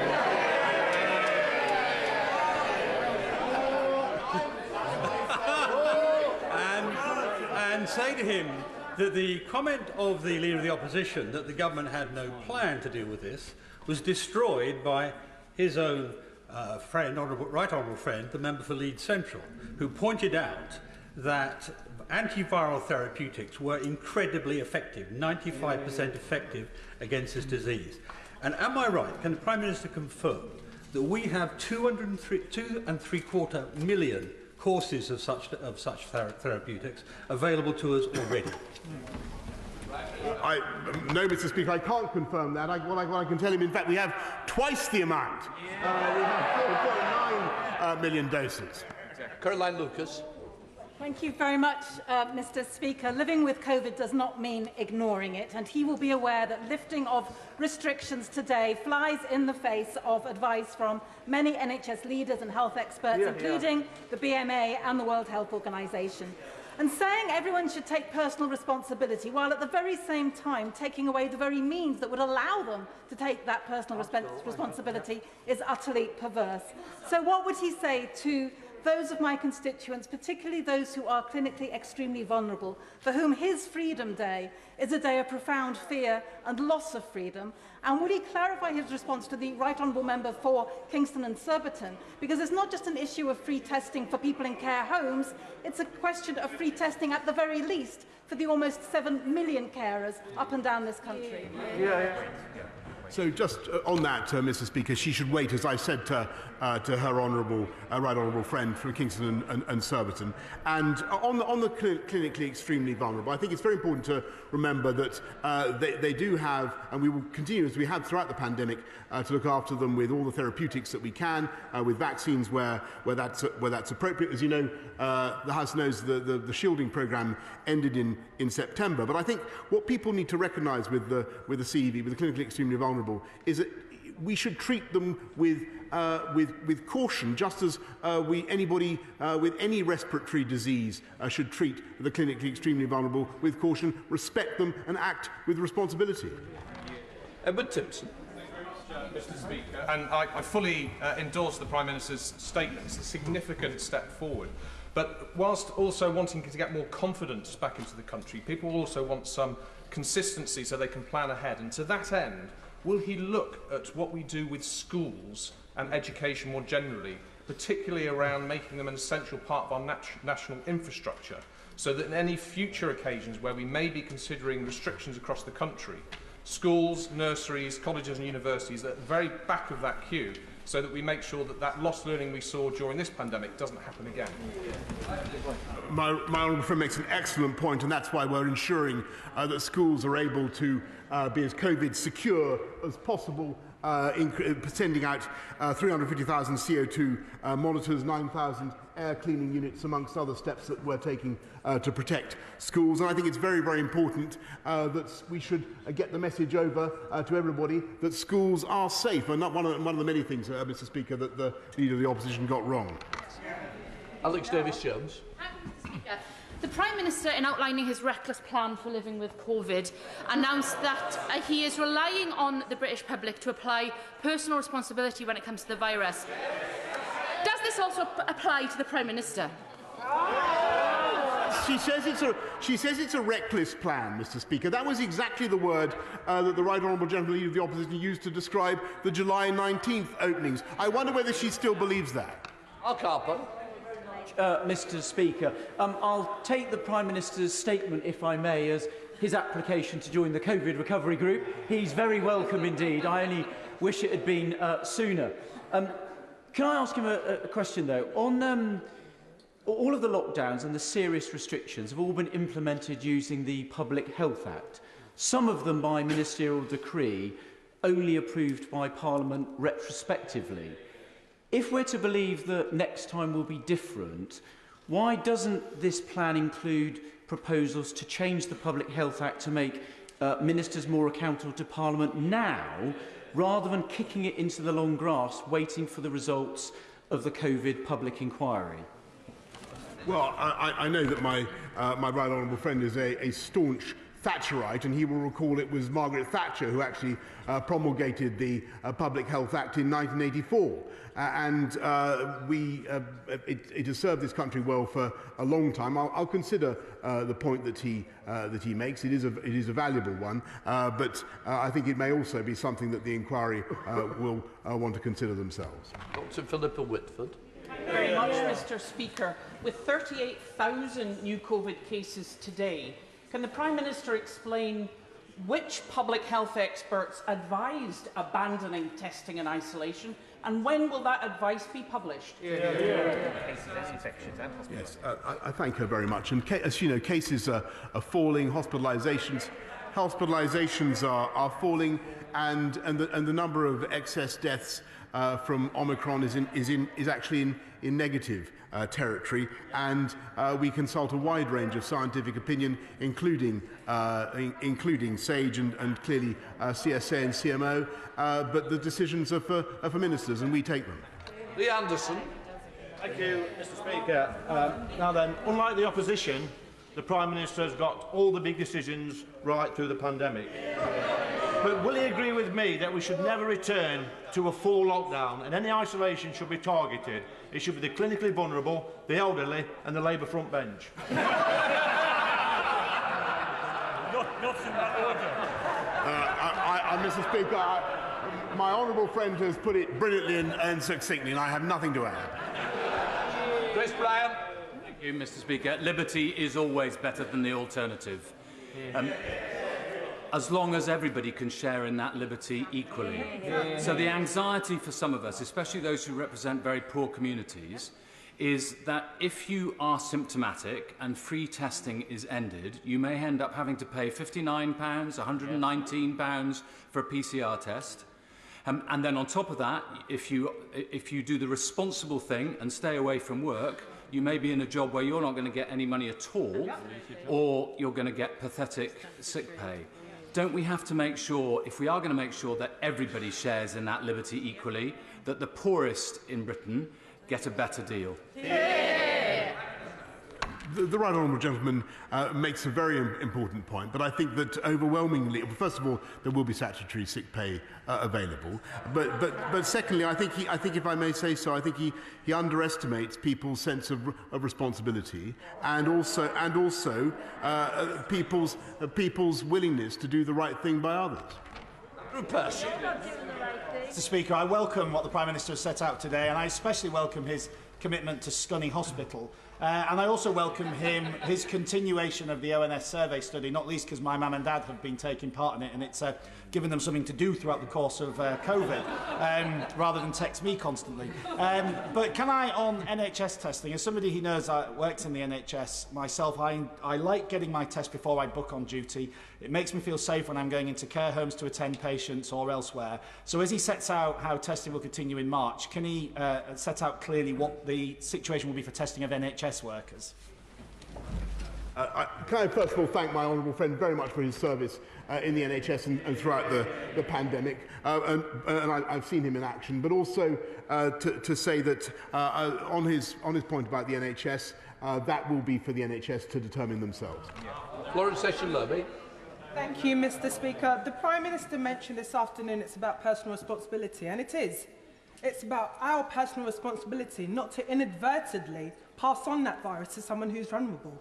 It's about our personal responsibility to do the right thing if we have the symptoms and if we have COVID. It's about our personal responsibility to think about our neighbours, our friends, our carers, the people who need those restrictions lifted. What does the Prime Minister have to say to my vulnerable constituents in Vauxhall who are concerned that this personal responsibility that the Prime Minister wants us to take may inadvertently lead to them catching COVID?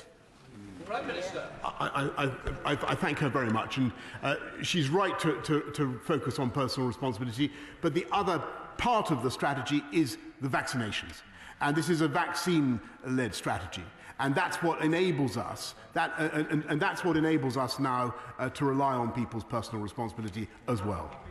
Lee Manchester. Mr. Speaker, can I very much welcome the statement by the Prime Minister and the way he set out the argument with regards to living with COVID in respecting and restoring people's freedoms and at the same time with regards to protecting public health. The key advance that we have for future, Prime Minister, is that we have the mapping exercise with vaccination centres already in place, such as in Medway. With that being the case, will the Prime Minister also thank the excellent volunteers and the NHS staff in Medway and look at their bid for a new Medway hospital in my constituency for the future? No, Mr. Speaker, I better be careful what I say about more hospitals. We want to build as many hospitals as we possibly can, but we'll have to look at his plan. I do want to thank the Medway volunteers. I want to thank everybody still involved in the vaccination campaign. There are still millions of people, Mr. Speaker, who have not yet had their booster, and I urge them to get it. Catherine West. Lovely to have the Prime Minister with us today, not filling in his questionnaires or having his busy meetings with the police. Mr. Speaker, can he confirm or deny the reports that there is a sell-off plan to the Vaccine Manufacturing and Innovation Centre, which has been founded on the values and the mission of people like Dr. Sarah Gilbert, who invented the AstraZeneca vaccination? There are rumours going about that this public-private enterprise will be sold off to the private sector. Will he confirm or deny what is the government's intention? Because the essence of the reason that we were ahead with the vaccine was the excellence and the values of those wonderful British scientists who worked their socks off to get this. Don't just sell it off. Mr. Speaker, I might also add that one of the most important factors in the success of the vaccine rollout was the private sector, and it was private sector investment, Mr. Speaker, that led to the AstraZeneca vaccine, the Pfizer vaccines, and we will make sure that we work with the private sector to continue to develop this country's native indigenous ability to manufacture mRNA and other types of vaccines. On Bailey. Speaker, keeping healthy people at home in isolation has had a devastating impact on lives, businesses and important life events like weddings. So I welcome these changes to trust the British people and to allow people to plan with confidence. Yet we all have constituents who are immune compromised and they're vulnerable, like the woman who wrote to me this morning. Unlike what the opposition budgets say, they do not have a monopoly on compassion. We care about these people. Will my right honourable friend just reassure again that these people will get the support they need and that the timing is right and there's no point in waiting for these changes? Yes, she's absolutely right, Mr. Speaker, and we'll make sure that those people get not just the antivirals that they need, but also the tests that they need. Karen Smith. Mr Deputy Speaker, I think that's the point I would really like clarification from the Prime Minister, because I think we've learnt today that the 7 million carers won't get tests. NHS staff and care staff will have to be found within existing budgets, thus making those waiting lists even more precarious. But eligibility for antivirals is based on being over 12, being at high risk, having symptoms or testing positive for COVID-19, for which people will have to pay. Can the Prime Minister confirm that that is the case? And I see the Health Secretary is helping him out, but if you could clarify that for people, that would be really helpful. Mr. Speaker, she will. If she waits a little bit longer, she will get. She will get a breakdown of how we propose to support the most vulnerable. But we will support them, Mr. Speaker, as we have done throughout the pandemic. Rebecca Lee. Experts will argue for years whether we made the right choices, and some of us, for what it's worth, would have liked a lighter touch. But one thing is certain, and we know this from independent testimony which has emerged from a former advisor of the Prime Minister, that but for his freedom-loving instincts and libertarian instincts, these lockdowns would have been much longer and much worse, with incalculable consequences for the young and people's mental health. So can we rely on the Prime Minister in the future to rule out any more lockdowns in the coming decade while he remains Prime Minister? What you can certainly rely on, Mr. Speaker, is that this government will take the tough decisions to protect the British people, and we will have a vaccine and science-led approach to dealing with this pandemic. Simon Mulholzer. Thank you, Mr. Speaker. The Prime Minister has come to the House today unable to state whether carers in our communities, visiting home after home in one day, often of older people and those who are clinically extremely vulnerable, will still have access to free tests in order to keep themselves and their patients and clients safe. He has now said that testing for NHS staff will be a matter for the NHS. Surely he can do better than this. No. Even the NHS and carers need to be able to plan ahead for what is coming. Won't he come clean with the House today about his intentions? Mr. Speaker, what we're doing is moving away from systematic mass testing of large numbers of people, which is no longer the right way to deal with Omicron, to a surveillance-led approach. And of course, we will continue to look after the most vulnerable and those who need it, Mr. Speaker. Peg Williams. Thank you, Mr. Speaker. Can I welcome the path to freedom the Prime Minister has set out? And I am sure that as the Leader of the Opposition, the Welsh First Minister will condemn the plan today, but in about 2 weeks present the same plan as his own. So could I ask my Prime Minister to reach out to the Labour First Minister and the other devolved administrations who we have worked well with when ugly nationalism is put aside, to get those freedoms for the residents of Montgomeryshire as quickly as possible. I thank my honourable friend, and I indeed, as I extend the hand of cooperation to our Scottish friends of the Scottish administration, I hope that the Welsh administration in Cardiff will see the way forward. And as I've said many times before, the similarities in our approach greatly outweigh the differences. Clive Afford. It's hard to imagine that this is the Prime Minister that missed five COBRA meetings at the start of this pandemic. My constituent, who spoke to me yesterday, who's immunosuppressed, anticipated the difficulties that the Prime Minister is having over testing for people who are clinically vulnerable. She wanted to know whether she was going to have ready access to free tests and whether she was going to get ready access to antivirals should she test positive. And what is the situation that those people are being plunged in today? I thank you very much. The answer to those questions is yes and yes. So for the 1.3 CEV, 1.3 million clinically extremely vulnerable, they will of course be given access to testing, free testing, Mr. Speaker, and they will also have access to the largest quantity of antivirals and therapeutics per head of any European population. Alberto Costa. Thank you, Madam Deputy Speaker. With a world-leading successful vaccination programme, with the fastest growth rate in the G7, and in my South Leicestershire constituency, some of the highest employment that we've seen in generations, does this not demonstrate that during this COVID pandemic, when it comes to the big decisions, this Prime Minister and the government he leads has got them right? Yes, Mr. Speaker, I have to say, look, I'm casting modesty, if not caution, to the winds. Yes, we have got it right, Mr. Speaker, though there have been some very difficult decisions, and would have been nice today, finally, to have had the support of the opposition. Rupa Huck. Madam Deputy Speaker, thank you. I'm sure the whole House will join me in paying tribute to my constituent Jamal Edwards, a musical pioneer taken from us way too young yesterday. The Prime Minister justifies this crowd pleaser for his own MPs with warning us about damage to the economy. But can I ask him, when the ONS say that 1.3 million of our fellow citizens are suffering from the debilitating condition of long COVID, which actually has rendered 396,000 people economically inactive. It causes dysfunctionality, it ages people by 10 years. What is it that this Prime Minister is doing to advance research and treatment into this condition? And how does today's exercise help those people?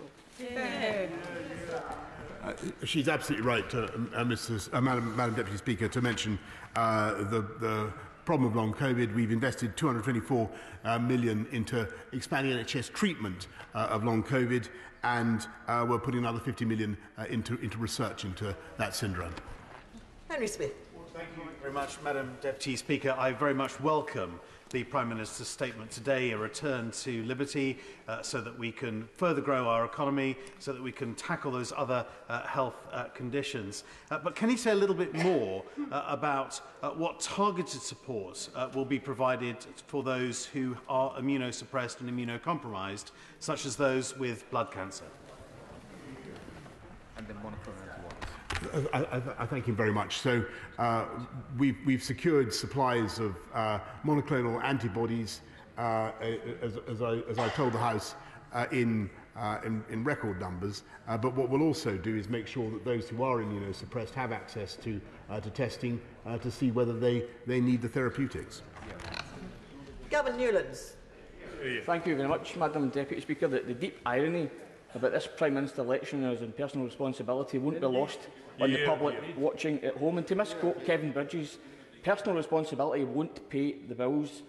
But, Madam Deputy Speaker, he called for a full nations approach, time and time again, bemoaning any deviation in approach in Cardiff, Belfast or Edinburgh. Now he is recklessly, dangerously dropping all restrictions in England ending community testing without consultation or consideration of devolved needs and flying in the face of the scientific advice he has been given. This just proves that his full nations approach has simply meant follow Westminster's direction, no matter how rash, doesn't it? First of all, Mr. Speaker, Madam Deputy Speaker, we're not dropping the testing until the beginning of April, as he knows, and it's only thanks it's only thanks to the massive financial firepower of the UK that we've been able to run the biggest testing. We've been able to run the biggest testing operation in Europe, plus the fastest vaccination rollout. Michael Fabricant. Thank you, Madam Deputy Speaker. Can I ask my right honourable friend to cast his mind back to January last year, when Chris Whitty said there will come a time when COVID will be the same as flu, where actually there are 7,000 to 20,000 deaths each year. At that time, there was no comment against him from either the Labour Party or the SNP. Now that we have excess deaths at -9% of what is normal at this time, is he as baffled as I am about the attitude that the Labour front bench now has? Yes, actually, Mr. Speaker, I am. I thank you very much. I'm genuinely surprised by the approach that they've taken today. I do think it is wrong, but I think you're making an important point about the comparison with flu, because it is very important that people with any respiratory disease think about those who are clinically vulnerable and behave in a responsible and considerate way. Chiomora. Thank you, Madam Deputy Speaker. A plan for living with COVID which does not provide for older and extremely vulnerable people, which does not include school children or sick pay for the working people or testing. Isn't it the case that this is a plan in the same sense, only in the same sense, that his birthday was not a party? No, Madam Deputy Speaker, this is a plan that addresses every single one of those priorities. Every single one of those priorities: sick pay, schools, the vulnerable. This plan deals with all of them, and I think it's the right way forward. And I think actually she should support it. David Evans. Thank you very much, Madam Speaker. I strongly welcome and endorse my right honourable friend's statement today, restoring our freedoms. Would he agree that the restrictions, although necessary, have taken a very heavy toll on businesses and our society, and we have to live with the virus for the future? However, on this side, we passionately believe in trusting the people to take personal responsibility. Beautifully put, Madam Deputy Speaker. Patrick Grady. Madam Deputy Speaker, are the 100 million doses of vaccine being donated as part of the global response counted towards or in addition to the government's 0.5% ODA target? And when will it stop blocking agreement on a TRIPS waiver so that developing countries can take vaccine response into their own hands? Hear, hear. He's raising a very important but very difficult issue. And I spoke in answer to the honourable lady opposite. I mentioned the importance of the private sector. We do need to ensure that the pharmaceutical companies have the wherewithal to make these colossal investments that offer hope for humanity. Chris Clarkson. Thank you, Madam Deputy Speaker. I want to start by congratulating my right honourable friend for his forbearance, because across that dispatch box, first he was faced by the vacillations of general indecision, and then by the rank opportunism of Captain Hindsight. So does my right honourable friend agree with me? If he'd listened to Lieutenant Lockdown there, instead of having the first major economy to unlock and a world-leading vaccine programme, we'd now be facing a major catastrophe. Yes, Mr. Speaker, and the most important thing, Madam Deputy Speaker, is that we would not, if we'd taken those steps, if we'd remained in lockdown, we would not have the financial wherewithal, the firepower, the money to pay for all the things that the people now need support with. Not least, Mr. Speaker, Madam Deputy Speaker, clearing the COVID backlogs. Grant Davis. Thank you. The Prime Minister says that this is a scientific decision. So can you remind the House what the current R rate is, the reinfection rate, what it's projected to be by the start of May, and at what level of R rate is he willing to reintroduce testing and self-isolation? Or isn't it a scientific decision? As I've said earlier on, Madam Deputy Speaker, the rate of infections is falling, and so are hospitalisations. Teresa Villiers. Aspects of the pandemic has been that many people have been unable to visit their sick or even dying relatives in hospital. And visiting has still been very difficult, even with the improvement in the COVID situation. Well, will the Prime Minister make sure this day is when NHS visiting requirements in our hospital go back to normal? Because that is the humane and compassionate thing to do. Madam Deputy Speaker, I thank my right friend very much. I know she speaks for millions of people around the country. I can tell her that many restrictions have already been lifted, and they will continue to be lifted. Stephen Timms. Thank you, Madam Deputy Speaker. 3 years ago, the Government consulted on much-needed reforms to statutory sick pay, rightly recognising that the current system is inflexible and doesn't reflect modern working life. Those reforms were postponed when the pandemic hit, and instead day one access to statutory sick pay was introduced. I think he's just announced that day one access to statutory sick pay is going to be withdrawn in a month's time.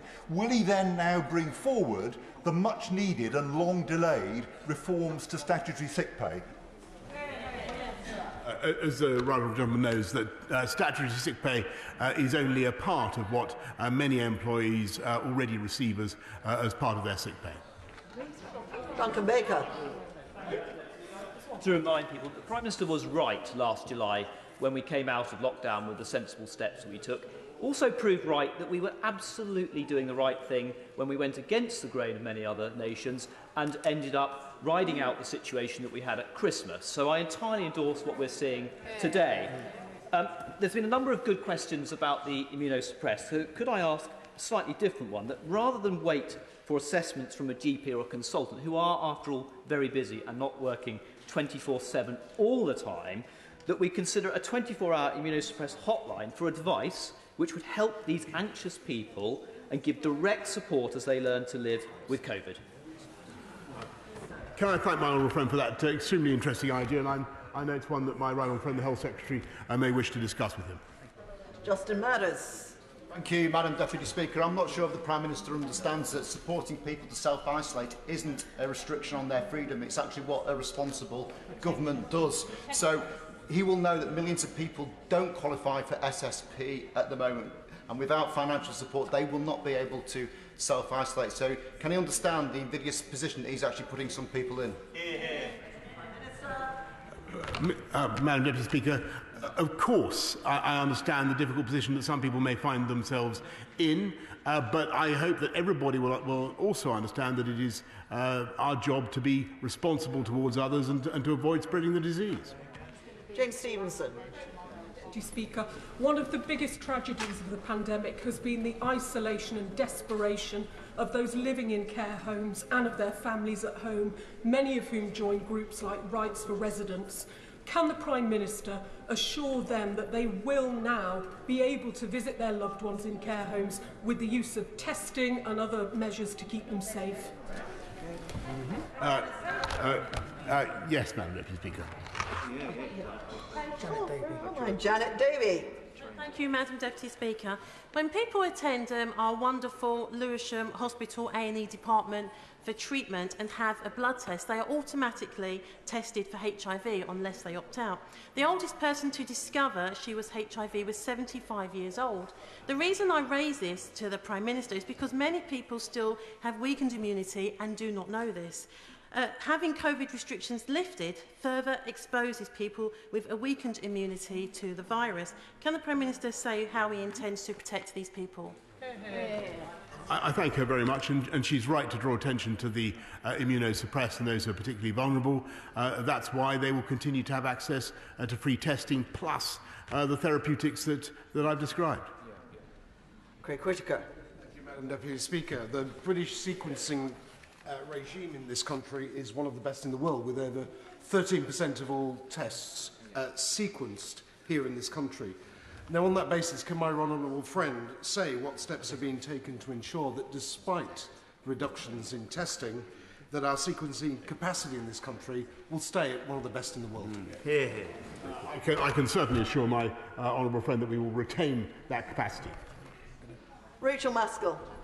Thank you, Madam Deputy Speaker. In order to have good surveillance, the Prime Minister will need data. In order to get that data, he will need that data from testing, particularly if it's looking at future variants of the virus. So can he explain where he's going to get that data from in order to trace the future mutations of COVID? That's exactly what the ONS survey does. Matt Warman.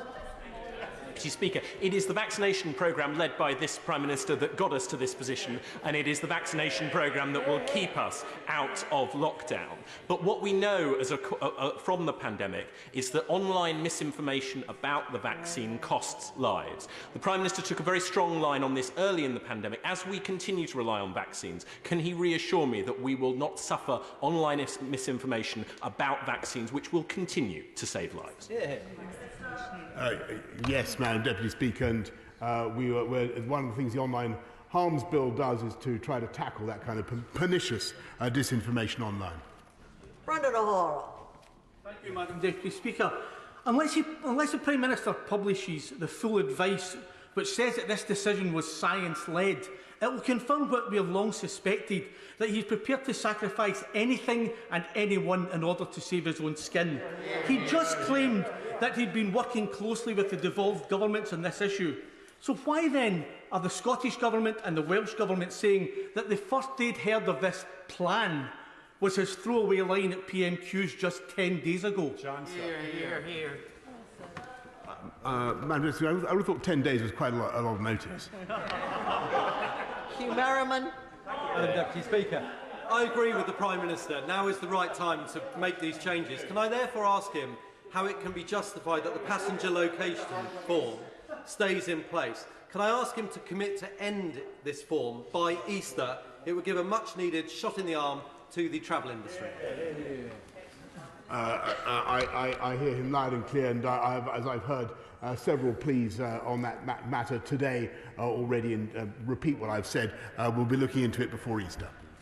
Flora Anderson. Thank you, Madam Deputy Speaker. Case numbers of COVID are rising in Wandsworth, and people are really concerned about this plan.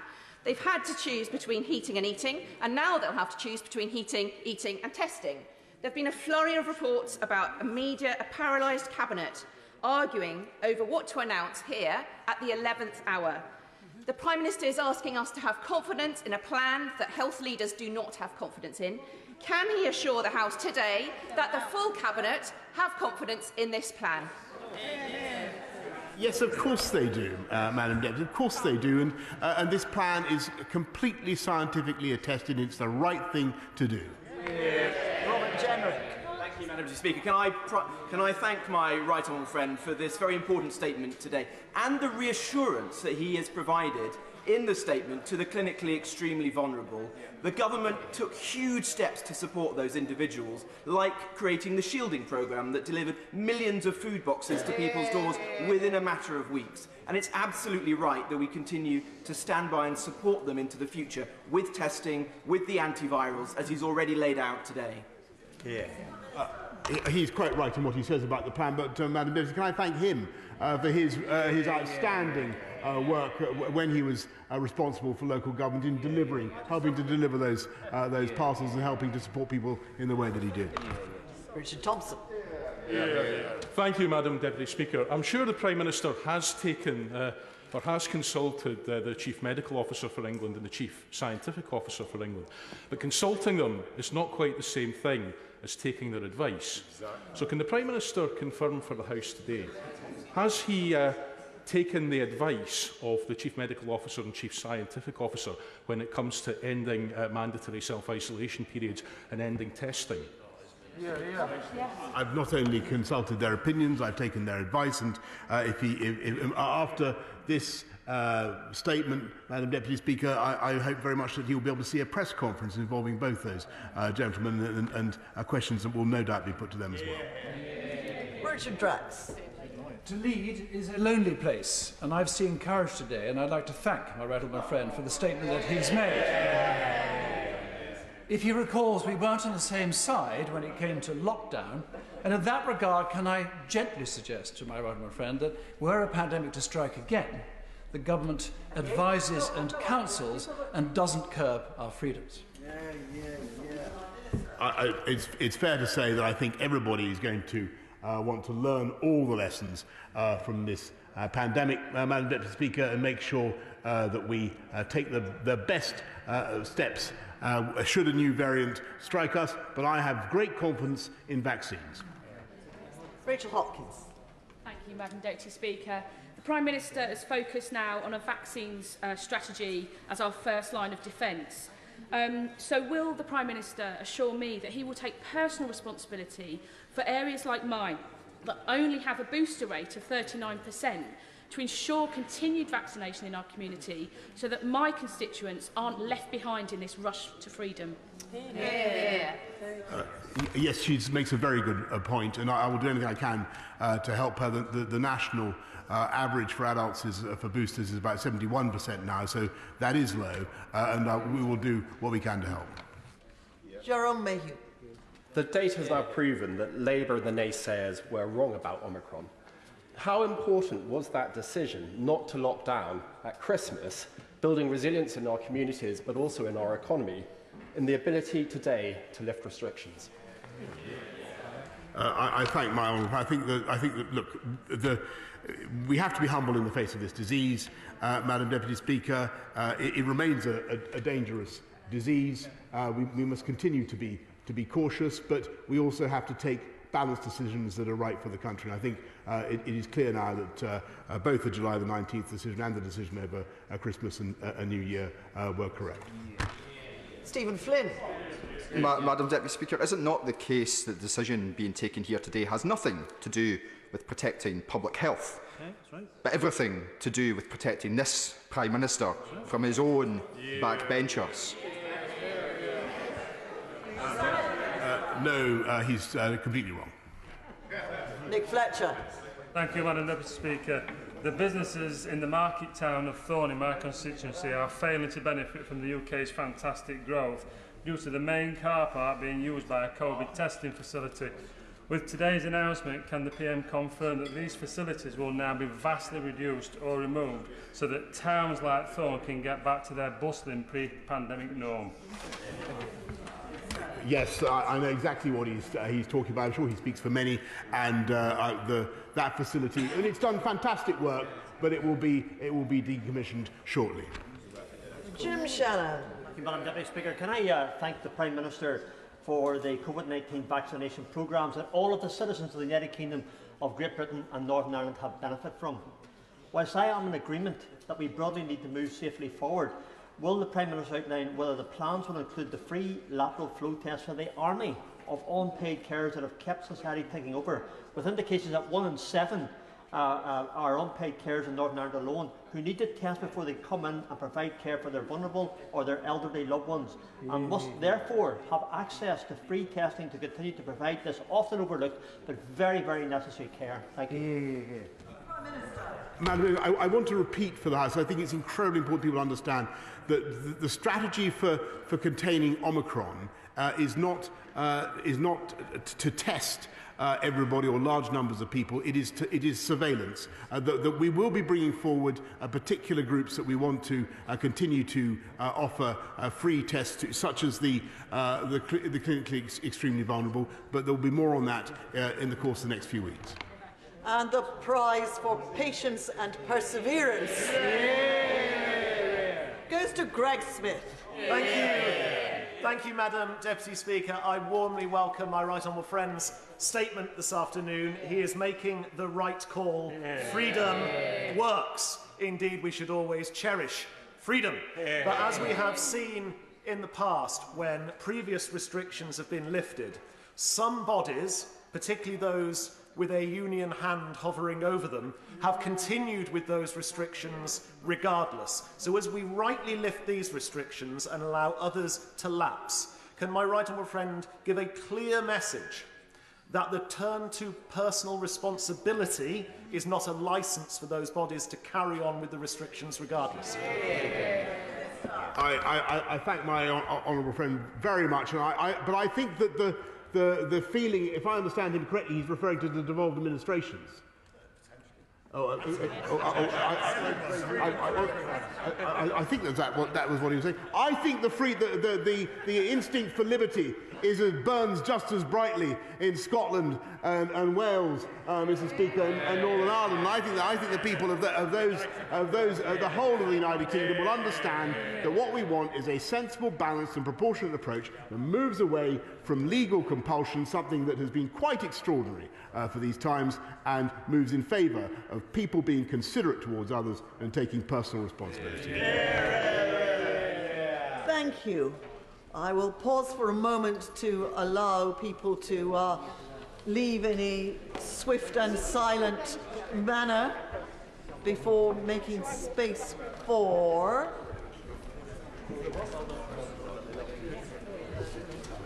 the statement from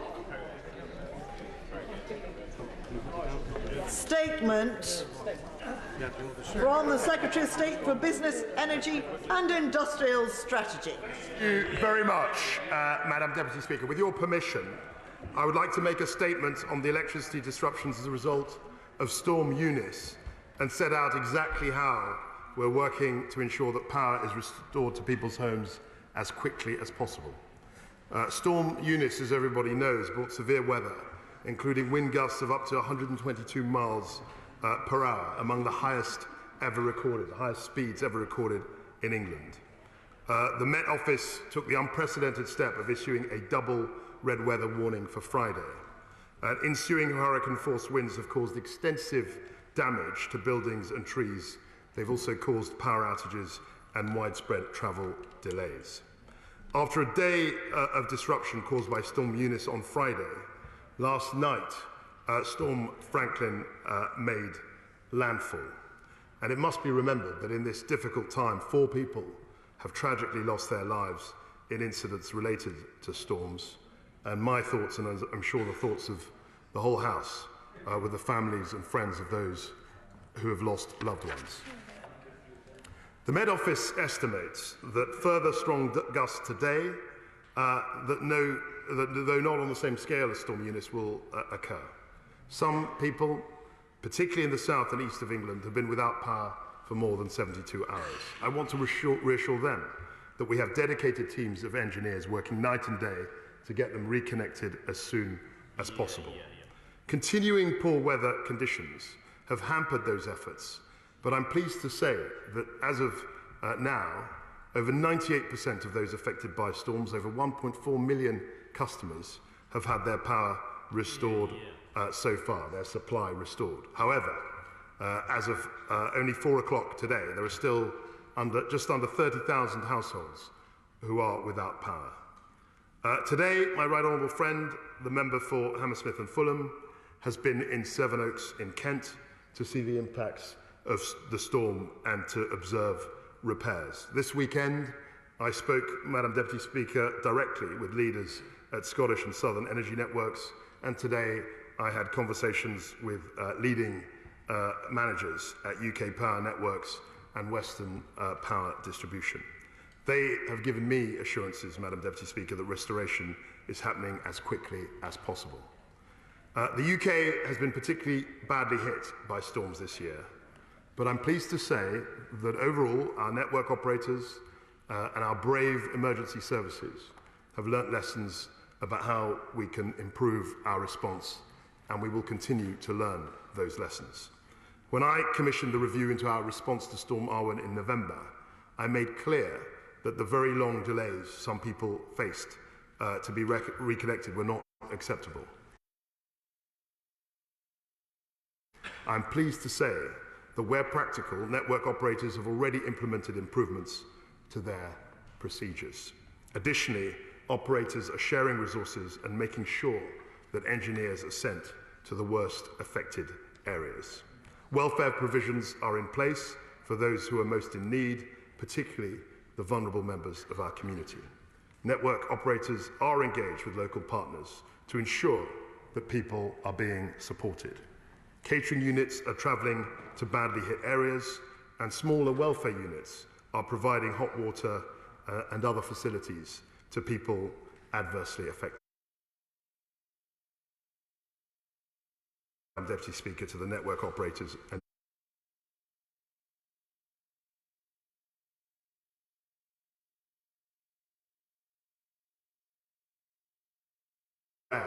that in the Storm Arwen situation, we did have issues relating to the difficulty of communicating people's the worst effects of the devastation.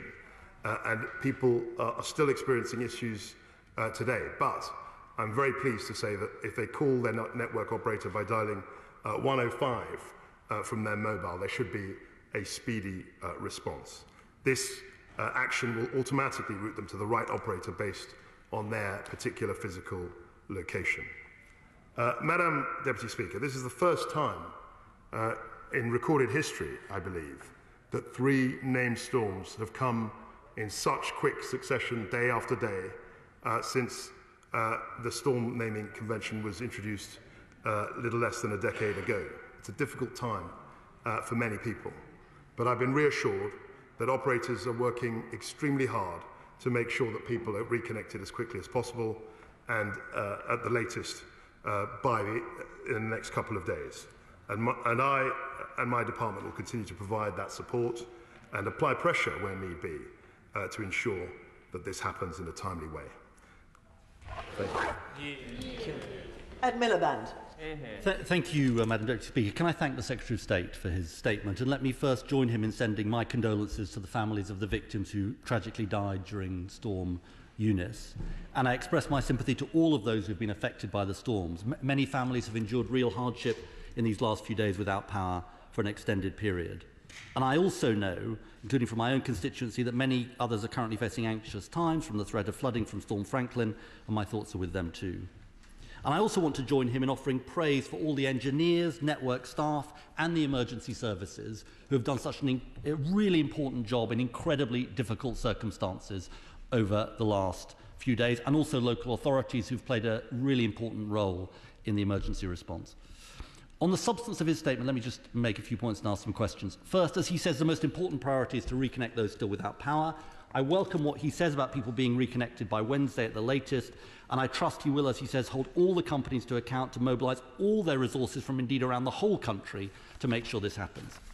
Second, on vulnerable households, as he says in its interim review on the response to Storm Arwen last November, Bayes noted confusion of roles and responsibilities for vulnerable customers and communities that were cut off. He says the arrangements are working better, and I'm glad that lessons have been learned. Can he just tell us how he, as Secretary of State, is monitoring this and is assured of this? Third, on compensation paid by the networks. There were unacceptable delays in compensation payments after Storm Arwen, with 10,000 customers still not compensated 6 weeks after the storm happened. Can he say what he'll be doing on this occasion to ensure speedy payments? And fourth, Madam Deputy Speaker, I want to ask the Secretary of State about the longer-term issues these events raise. Now, scientists tell us we can't necessarily attribute the ferocity of Storm Eunice to climate change, but we know we are facing more intense and frequent extreme weather as a result of the climate crisis. So it throws up again the question of our resilience and security as a country. After the storms in 2013, there was a clear sense of the vulnerabilities of the overhead power network and agreement the energy networks would act.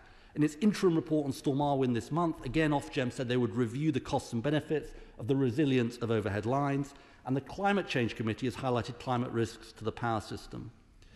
Does the Secretary of State agree that events this winter demonstrate the need to give greater priority and indeed probably investment to the resilience of our power network? And more generally on the issue of adaptation, in their 5-year progress report last summer, the Climate Change Committee said the whole issue of adaptation was, and I quote, under-resourced, underfunded and often ignored. Does he agree that these storms and the storms we've seen, does he agree the storms we have seen are yet again a wake-up call about the need for a proper national resilience plan which covers our power lines, flood defences and all of our critical infrastructure? Because the truth is, Madam Deputy Speaker, that as a country we will face significant threats from extreme weather in the years ahead. Today we should acknowledge the important work that has been done to respond to this crisis. But the lesson that has been demonstrated yet again is that we owe people the long-term planning and investment to give them all the protection we can. I think the right honourable gentleman, as well as I think other members of the House, will be surprised that I'm in a measure of agreement with him on this. I think he's absolutely right to warn that extreme weather events could, I'm not saying they will, but they could be a feature of our landscape, of our climate. I also remember as a constituency MP the floods of 2013, 2014 and the devastation that they caused. On his specific challenges, he will appreciate the fact that I launched a review into Storm Arwen. We've got an interim report. We've learnt many of the lessons from that interim report. And we're also committed to dealing with other colleagues, conversing with other colleagues across government for a more integrated plan. I'm grateful for him to highlight the extreme weather conditions that many of us may well be facing in the future. Hugh Merriman. Thank you very much, Madam Deputy Speaker. I welcome Secretary of State's statement. Thousands of my constituents across East Sussex remain not just without electricity, but also without water. Now, I recognise this has been one of the worst storms in decades. I also recognise the huge amount of work that the engineers and those from UK Power Networks and South East Water on the ground have delivered to try and fix this. But the situation can't be good enough that our water supply actually requires the electricity system to work, and there's no backup generators in place to pump it into the hills and areas across my constituency. So can I meet with the Secretary of State to discuss how we can get better resilience in place so that the water companies have their own backup generators in place and people are not without water when the electricity goes down?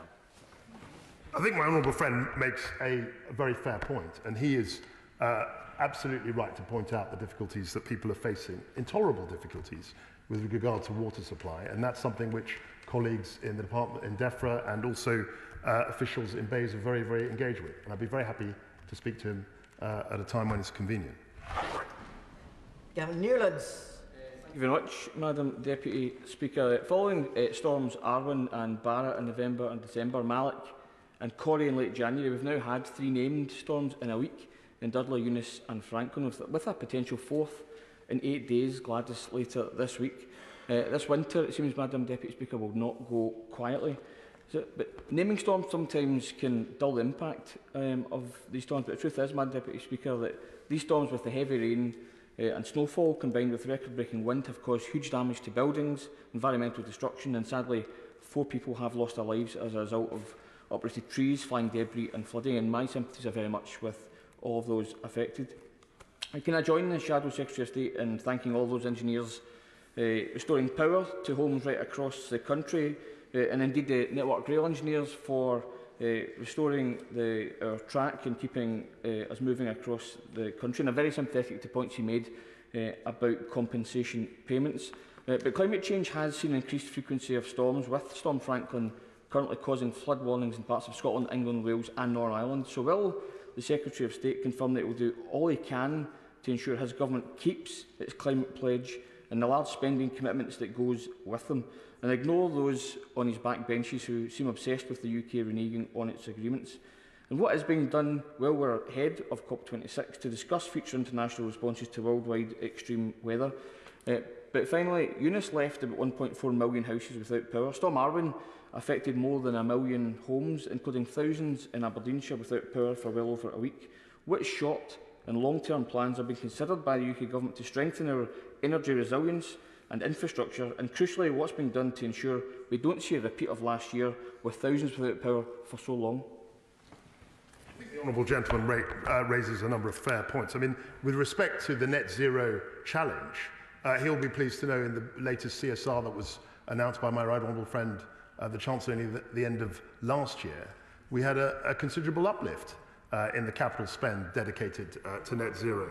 He will also appreciate that for the first time ever, we had a ring fence for tidal stream. So there are lots and lots of things that this government is doing to pursue renewables and to pursue a world in which we have effectively decarbonised our power system. On resilience issues, he will know that I've commissioned the review into Storm Arwen. There's an interim report, and I'm sure he and I will be able to discuss the full report in due course. Robbie Moore. Deputy Speaker, Storm Eunice and Franklin continue to have devastating impacts across Keighley and Ilkley, with several homes still flooded and a landslide being caused to the rear of a property on Westley Avenue in Riddlesden, which has forced several constituents out of their homes, with one property left at structural risk. And my heart goes out to all of those impacted. So can my right honourable friend assure me that emergency support will be made available to all of those affected, but particularly those who face the critical situation of being forced out of their homes for their own safety? As I suggested in the statement, my honourable friend, I think, will be pleased to know that we are working very, very closely with the distribution network operators to ensure that adequate physical support is given, and also there is a compensation scheme that's been operated with Ofgem, and I personally raised the amount that people could be compensated in the aftermath of Storm Arwen, and we are going to stick to that this time. So there is plenty of support for his constituents. Wayne David.